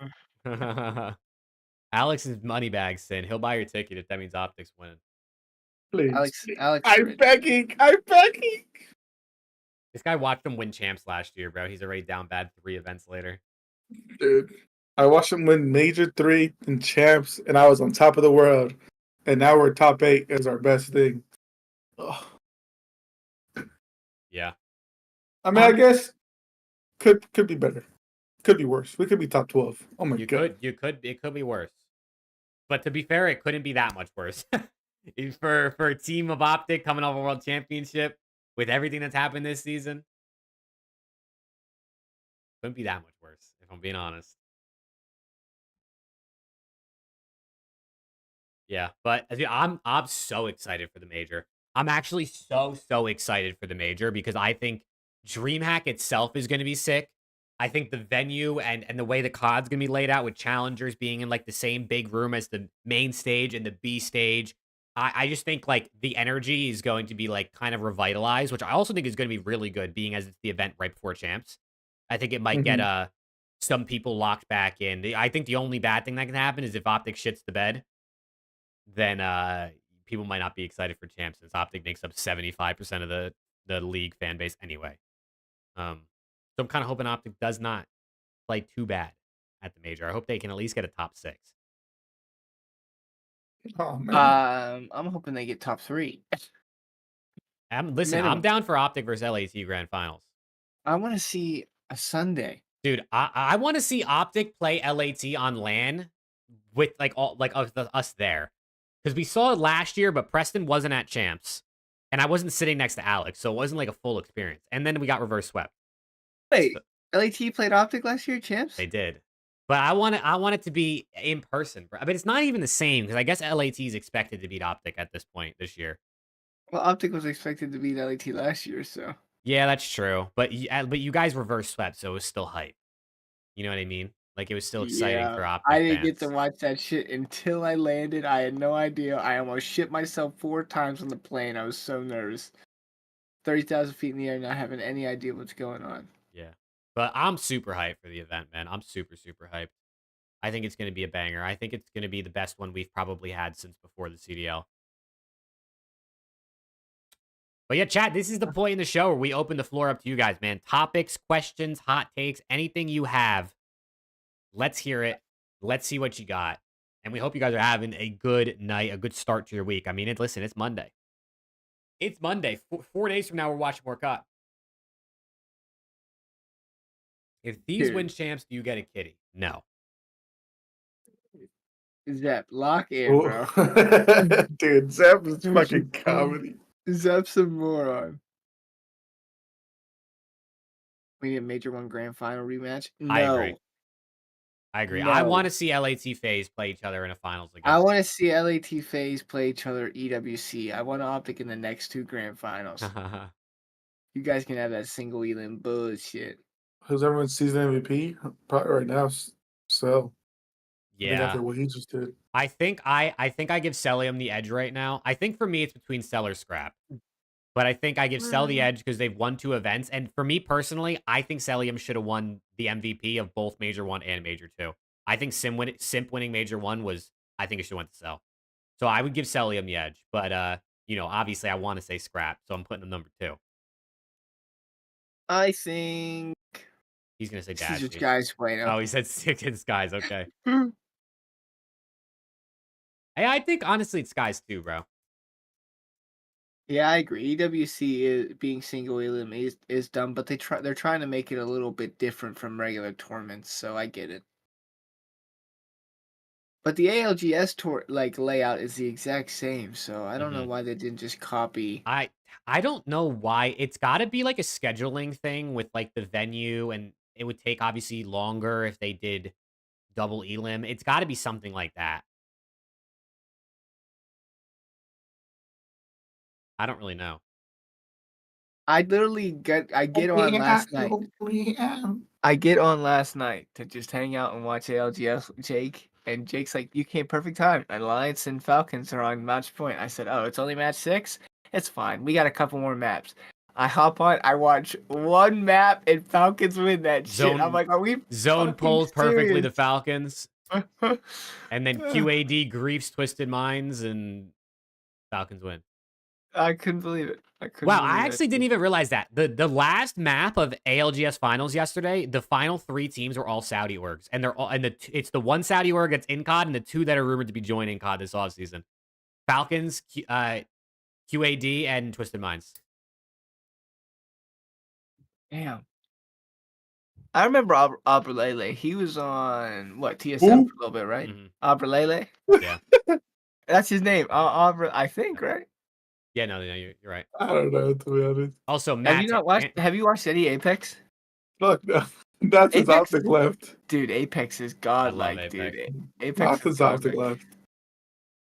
Also, to answer Matt's question up there, he said, "You think Neptune, Joe, Kleenex, and Snoopy are all on the same team next season?" Absolutely not. Those are 4 sub players. That would be 4 SMGs with no ARs. I'm gonna say that's not gonna happen. All you have to do is veto Skyline, and those guys don't win a single Yeah, HP. Not the same roster. You said. You said, do you think Neptune, Joe, Kleenex, and Snoopy are all on the same team? Oh, like I think what he's saying is Neptune on the Surge, same team. Joe Deceive on Ultra. I think that's what he's trying to say. Oh, I think probably. I think maybe there's a world where Snoopy leaves Boston, but I think Joe and Kleenex probably. I think Joe and Kleenex stay. I think Nep probably gets kept on Surge, but I think maybe Snoopy could leave Boston. I mean, he should be a free agent, so if he gets an offer, I wouldn't be surprised if he left. But I also wouldn't be surprised. I mean, listen, people want him on Miami, bro. Real and Snoopy on Miami. Sure. I think Nep Nep stays going on where? Surge. Optic. Optic Nep. I think he stays on Surge unless someone buys him out, which is possible. Yeah. Optic Nep. Sorry, I totally misunderstood your question, Matt. That's my bad. Sorry, I think Matt. we get Love everybody. you. Optic Flips. roster 16 people next year. Like when you ultra in fucking the first They year of just the league, bro, they with just 2 rosters decide what roster they want to do the based day on their of. opponent. Whoever's feeling good going into it, they're like, all right, you need a Whoever spot woke today. up and ate a good breakfast plays. They said first 4 to get to the facility play. If 2 Saudi teams come in and offer bags, FaZe, Optic Thieves, and like Kleenex and Joe might be getting 1 million plus contracts. It's possible. It's possible for Yes. sure. Listen, money talks, and it's easy to say for if you're Optic with Shotzi and Dashy, or your Thieves with Hydra and Scrap, or your FaZe with the trio, that you're never letting those guys go. And I would, I think it'd be shocking if they did. But if a team truly came in, and I really don't think, even though these Saudi orgs got money out the ass, I really don't think they'd come in and offer like $2 million for one player. That to me just feels like a waste in Call of Duty. This is in Counter-Strike. $2 million, though, would probably get you just about anybody, I'd imagine, in the CDL. I don't think anyone's saying no to 2 mil. But I would be shocked if someone came and offered that. I mean, they just bought Monacy from G2 and Counter-Strike for 2 mil, and G2 is like significantly bigger and more popular than COD. So I'd be surprised if there was contracts that were really, really large. Hold on. Also, who's this? Not COD related. Who's this simple guy that's playing for FaZe? He's the GOAT. Is he really? I actually Yeah. don't know who people. He's in the GOAT conversation for Counter-Strike. He's probably the most individually talented player. I don't know if he won as much. He's kind of like Scump, I feel like, in Counter-Strike. Yeah, Austin just said he's the Scump of CSGO. He like didn't win as much. I think he won like, he's just like the best. Like individually, talent-wise, he is like the best player. But Did he retire or something? Like, why are they just picking him up? I don't remember exactly what happened. I don't know if he like retired, but he like took a break. And then Simple, he was Abby. playing like on loan with teams a little bit, and then he took a break again, and now he's back on FaZe. Coming in for Brokey, I think, who I think has been asked. So FaZe are just gonna run shit. I mean, in FaZe CS again. last year were really good. Like FaZe's Counter-Strike team last year was really, really good. I think this year they started to fall off a little bit, hence why they're making a roster change. He was in a But contract limbo. I mean, I'm sure Simple's not like at his peak anymore, right? That was years ago, but it's simple, bro. This guy is so good. It would be like if Scump came out of retirement right now. If Scump was honestly, it'd probably be like if Scump came out of retirement, yeah. Damn. It's pretty crazy. It's actually pretty insane. It just dropped randomly too. Like I didn't see anything about it until it just happened. Counter-Strike is sick, bro. Okay. Counter-Strike is sick. We're gonna have to check out the CS at DreamHack. Like at least go walk over there and see what's up. Yeah. They're gonna look at like, what do you play? COD? Yeah. They're just gonna laugh at us. Yeah, no, they will. A asked, what's y'all's all-star team so far? So far, Yeah, four Hydra, all-stars. Sip, Cell, Scrap. I think it's pretty obvious. I think I'd have the same thing. I'm thinking Caesar Skies. Bueno. Okay, dude. I think I'd have the same thing. I think you could argue Joe or Nep over Hydra, especially Nep because they made 2 grand finals, but I'm going to give Hydra the edge, although I might be a little biased. And I think just they always do an A squad and a B squad. B squad would be Nep, Joe, Draws, and who who's would like be the a- last AR on that team? Caesar Skies Bueno? Guys, bueno. Super? Maybe. It could be like a super or a Rencor. It could be a super or a Rencor. I think Rancor. Nasty? You could throw Nasty in there, I think maybe. I might Specifically go last Rencor, bro. weekend, I might Nasty. go This past Rencor. weekend, Nasty. Yeah, Nasty this past weekend might be the MVP. Minus Mad 58. Cat. Mad Cat. There we go. There's Gabe. Here he is. This fucking guy. Also, that just reminded me, chat. You guys got to stay tuned because remember, at the end of the season, after champs, we're gonna do our awards ceremony, and which is going to be lit. And then after EWC, we got to update our top 30 all-time lists because we did that before MW3. So we're going to update our all-time list after what happened last season in Modern Warfare 3 and what happens this season in BO6. So there's going to be some major movers. Fuck, Abby. Big King Booty is crazy. Mercury's Rookie of the Year? Nah, unfortunately. No, I think it'll be Super Rancor. Way too late. Caesar Skies Bueno is gonna be top 10 on my top 30 list. I mean, he is in the top 30 probably, right? I'm so excited to do our top 30 list update. Chad, if you guys never watched our top 30 list, you should go back and watch that episode. I think it was like episode 10, right? Yeah, I think it was like episode 10 pretty early on of the pod. Wow. Obviously, like I said, it's from before MW3. 45 episodes ago is insane. But you should go check that out because that was a lot of fun. And I'm also excited for our awards ceremony because last year we had, how many people did we have vote last year?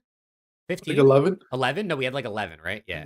Yeah. So this year, hopefully we'll get the same We're gonna have vote a lot and then a more. couple more. If we can get to like 20 to 25 voters this year of, notable figures in the scene like we had last year, I think it could be a fire award ceremony. Dude, I remember we were getting cooked because people were thinking it was a fan like voting, but like, brother, we had like Tactical Rab and Stocksman and everybody else. Yeah, we had stats guys voting. We had like other people who did other content in the scene voting.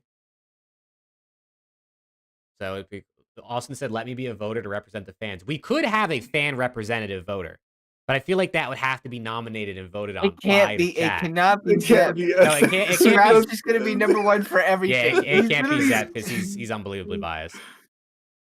Scrap will be number one for literally everything. Hill time, number one. Kills, number one. S&D, number one.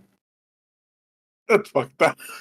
I don't know if there's anybody that would be it. Why not just run polls for the chat to vote? We could do that too. We could take like the top four answers and just run polls and have chat vote for their ballot. That's probably a good idea. Honestly, let's just let Nick vote, bro. He came up with a good idea. Let's just let him do it. Yeah, Nick, you're automatic chat. Nick, I'll slip you 5 if you put LA Thieves players number 1 on all of it. Dude. Most underrated player in the league? Probably Envoy. 04. Probably Caesar Skies Bueno. Okay. I actually low-key think Envoy might be one of the more underrated players in the league. Oh, speaking of Scrappy, just went live. Go, Zep, go. Scrappy just went live? Oh my gosh. Now, most underrated? No, probably, like, I would honestly say Rancor, to be honest. You think Rancor is underrated? I don't feel like people give him as much gas as he should get, to be honest. I think maybe he's gotten a little less since Super joined because Super's been crazy. I don't know. I feel like Rancor gets good gas. I think it's Caesar Skies Bueno. Okay. Both of you guys are banned, bro. Neither of you guys get a ballot because Sky's going to be number 1 on everything. My glorious King Caesar Skies Bueno. That guy chose to invest in his fucking game, dude. I'm telling you right now. Who does Vancouver keep going into next year? Obviously, Nep, 04. I feel like that little trio, like even probably Abuza. I feel like Nasty would probably be the odd man out in the bullshit. But you also got to think, Abuza and 04 should be free agents next year. And if they get offers from other teams they feel are potentially better or playing with people they want to play with, they could leave. They could leave. And there's a world where this Surge team, especially if they crash out at the end of this year and maybe they don't perform as well, maybe it's just a NEP rebuild. They start having beef. 04, you're so fucking ass. Abuza's just... Abuza. Hey, use joke. We hope one day we can watch party at the majors too. That would be that would be an absolute dream come true for me because I love watch partying more than anything. And the worst part about going to the events is I can't watch party. We can make other content, which I think is cool and can also help us differentiate. But I love watch partying, bro. No bullshit, chat. I know y'all saw. I shot my shot with Mr. Adam AP. I said, hey, if you need anything, Rhino CDL boys got you. Wink, wink. Give us that watch party. We'll make it fun. he probably blocked you right then and there. He's trying to get this fucking guy out of Who is here. this Jake guy? loves watch party, and Alex and I love watching Jake crash out at the major when LAT do something bad. Dude, I can't take it, bro. I can't take it. I've only been to Oh dude, my I've only been to god. 2 events, which, like, honestly, thank God, because holy shit. I don't know if I But would have been able to imagine handle it if I'd been going for years. you would have gone to Toronto, they would have got, or to Miami, they would have got one. No, they would If have you got went to 4th if I was Toronto, there. oh, yeah. No, it would have been I would love I want to see them win in person. And it's definitely like a bucket list, and I guess the only way for that to happen is to go to more events. But hey, we'll So see, you guys man. think? Sorry, you can go. Sorry, go ahead. Oh no, No, I was it just gonna was- say. I was just gonna say, if anyone out there has a business or anybody that's looking to potentially sponsor and have their brand put out in front of millions of people, millions of impressions across Twitter, TikTok, YouTube, let us know because we want to go to more events. And honestly, the only way that's gonna happen, we're talking probably next year at this point, right? We're not talking about this year anymore. Next year, the only way that's really gonna happen is if we can work with some sponsors because Preston and I can't afford it. Alex over here, Moneybags, he can go to every event. But Preston and I, we need some sponsors. We need the sponsors bad, man, bad. Preston and I are both getting married. Look, just get Saud to fly us out to everything. Dude, excellent. I love that guy. I don't have Caesar. fucker ass money. Dude, Jake, when they lost at Major 2 and you were pacing back and forth for 10, 15 minutes, and then all of a sudden we saw Crep and you locked in, you're like, yo, Crep, I'm Jake Maverick. He's like, yeah, I know you. I know I you, was Jake. in fucking tears, dude. You didn't talk to anyone for 15 minutes, and then you saw Crep. You're like, Crep, I'm Jake. I had to Maverick." lock in, bro. I had to lock in. That's my guy, Crimp. I'm That's down, it. Luke. I'm down. What is it gonna be? What are you gonna call it though? Just around the CDL meme coin? Mhm. Austin, listen, bro. Austin, here's what I think we do. You hit 1 year member. We put a poll in chat, and they can decide your fate: mod or no mod. Mod Jesus, or you get banned. He's fucked. I He's think that's what we do, literally Austin. Once you hit year, once I see that iridescent wolf icon next to your name, we'll put a poll in chat: mod Austin or ban him, and we'll see what they pick. done. Now, you got to remember, Austin, they might be Optic fans, but, like, you know, you're a staple. You're a regular here. And a lot of the other people, they probably fuck with you. Right? We have a nice community here. Even though people troll each other over their Chat fandoms, is but I think we all majority like Optic fans, and I hate them. you ban that guy, bro. So bands up. He's a gooner. Yeah. Oh my god. Hey, and use joke. Appreciate you, bro. For real. Listen, we're honored that we've come this far, I guess, in what we've been able to do. Some people might think it's insane. Some people might think we've done nothing. I think it's pretty crazy. I think it's pretty crazy. No, for sure they have. They with all the haters. I got called soft today because people wanted Cohen to replace me. That was insane. That was hilarious. It's just That because was people fucking like. insane. I understand people who want like a FaZe fan on the pod, right? Because we're like a fan podcast, and I'm a Thieves fan, and you guys are Optic fans, and people want FaZe thing, which is fair, which is definitely fair. But one, I think we're pretty good at being unbiased and giving FaZe their flowers. And two, why don't FaZe fans just start a podcast? Like everyone always complains, there's They no already FaZe have fan. one. Well, Zuma, yeah. It's the flank, literally. It's Zuma in the flank, but then they complain because Aches is on the flank, and Aches, I don't know. People complain about Aches, but those are the Optic fans, and I don't know, dude. Like if people want FaZe fans to do I think FaZe fans should start a podcast, bro. There's clearly FaZe fans that want to watch a pod that I guess is more FaZe centric than even the flank is. And I also think 3 hosts, like Nick said, is the right amount. I think 4 is like too much, and I think 2 is too little. So I like 3. I think 3 is good. But I do think we got to bring on some guests. I think we got to bring on some guests, and I definitely think we got to bring on like callers and have people from chat come in, and either we have a topic and we like talk about it, or they do questions. Get me. All right, Zeb, 5 gifted and you're on.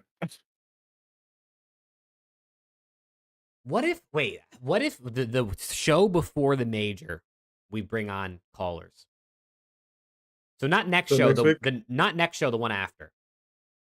We bring The on ones where we do people our bracket. when we do our bracket. We bring on people from chat through the Discord. If you haven't joined the Discord, it's linked down below. If you're on Spotify, you're probably gonna have to come over to YouTube to join the Discord, unless I remember to put a link in there.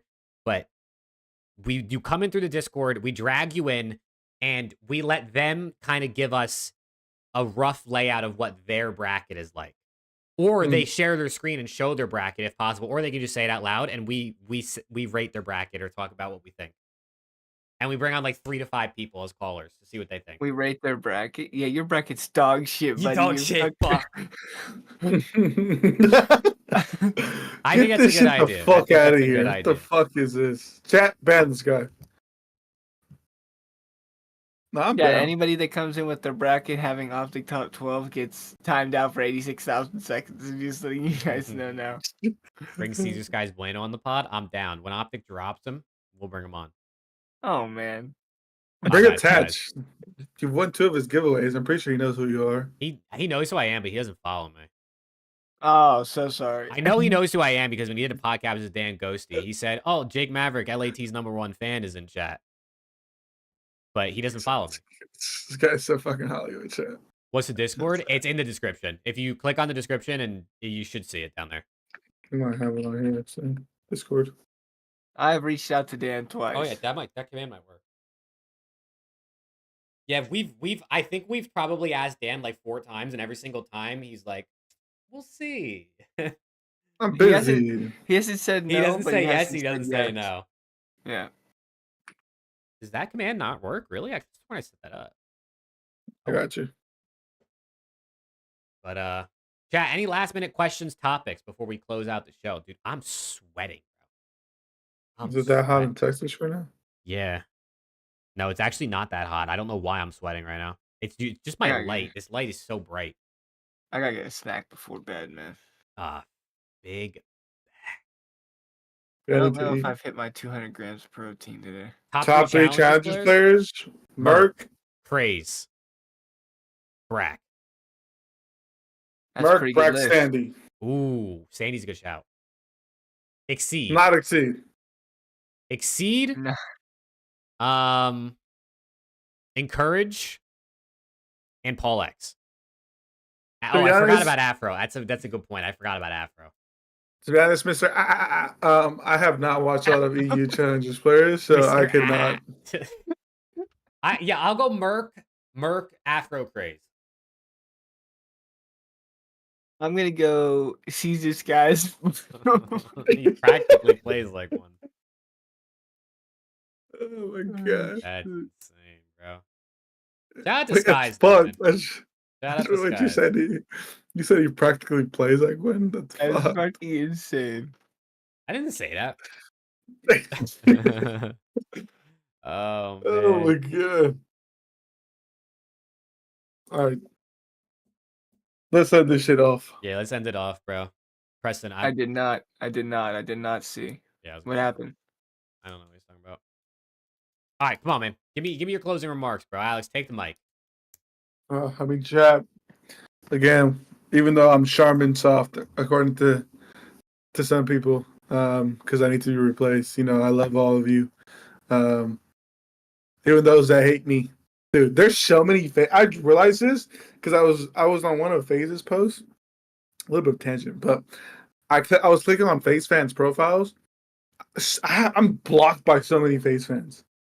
Because your So name is many Optic Texas Burner, bro. They probably have never read a tweet or heard you talk, and they're gonna ban you or they're gonna block Dude, you. I don't know why. If I but changed my name to Jake LA Thieves, I would be blocked by every FaZe fan, but without them knowing who I am. But chat, I love you all, even if you hate me. See, Nick, fuck. Or if you hate the show. As I always said, you know, if you love us or if you hate us, you're still watching, buddy. So I appreciate all y'all. Shout out to my guys over at Omit. Love those guys. Love Rafi. Dude, I got so much dope. Rafi put an Optic on Twitter when he was looking at the video. And guess who was the first person to come up? I wonder. Was it Optic Before. Texas Burner? Before Hector, before any other players, Yeah. before the organization. Yeah. That shit got me juiced. I said, but yeah, chat. I really appreciate y'all. Love y'all. And I'll see y'all next week. Cardboard bed? Yeah. What do you guys say? Dude, chat. Fuck's that? It's just on top of my bed, man. Leave me alone. No, we fuck with you guys, and thank you guys as always for hanging out with us, having a good ass time. At the end of the day, we're just doing what we love, man, and you guys make this that much better. So, appreciate that. Appreciate every single one of you hanging out in chat, listening in post, listening on Spotify, whatever you might be doing. You guys are the homies, so thank you. And yeah, I would say let's have another good weekend of COD, but I don't really expect it to be a good weekend of COD, but maybe we'll be pleasantly surprised. We'll see. I hope so. Let's fingers crossed that we have a good weekend of COD. Can you jump on it? You can jump on me whenever you want, Zeb. Okay. Well, that's going to be it for us tonight, man. Now, chat, for real, we appreciate you guys as always. If you're watching in post, drop a like, sub to the channel. If you're listening on Spotify, leave a 5-star review. Shout out to like the 20 to 30 people who listen to Spotify every single week. We appreciate it. Shout out my guy, Typically. He's the one person I know who uses Spotify, so shout out to him specifically. But we appreciate you guys for real. We'll be back next week. We'll be back this weekend with the watch party. At least I will be, as always. See if the part-timers join us.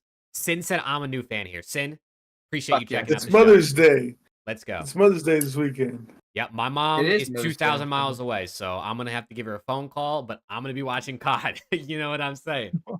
But chat, for real, we appreciate you guys, and thank you as always. And yeah, we'll see you guys next week, man. Peace out. Have a good rest of your week, chat. See you this weekend. Peace. Peace. Shout out to these guys. Point.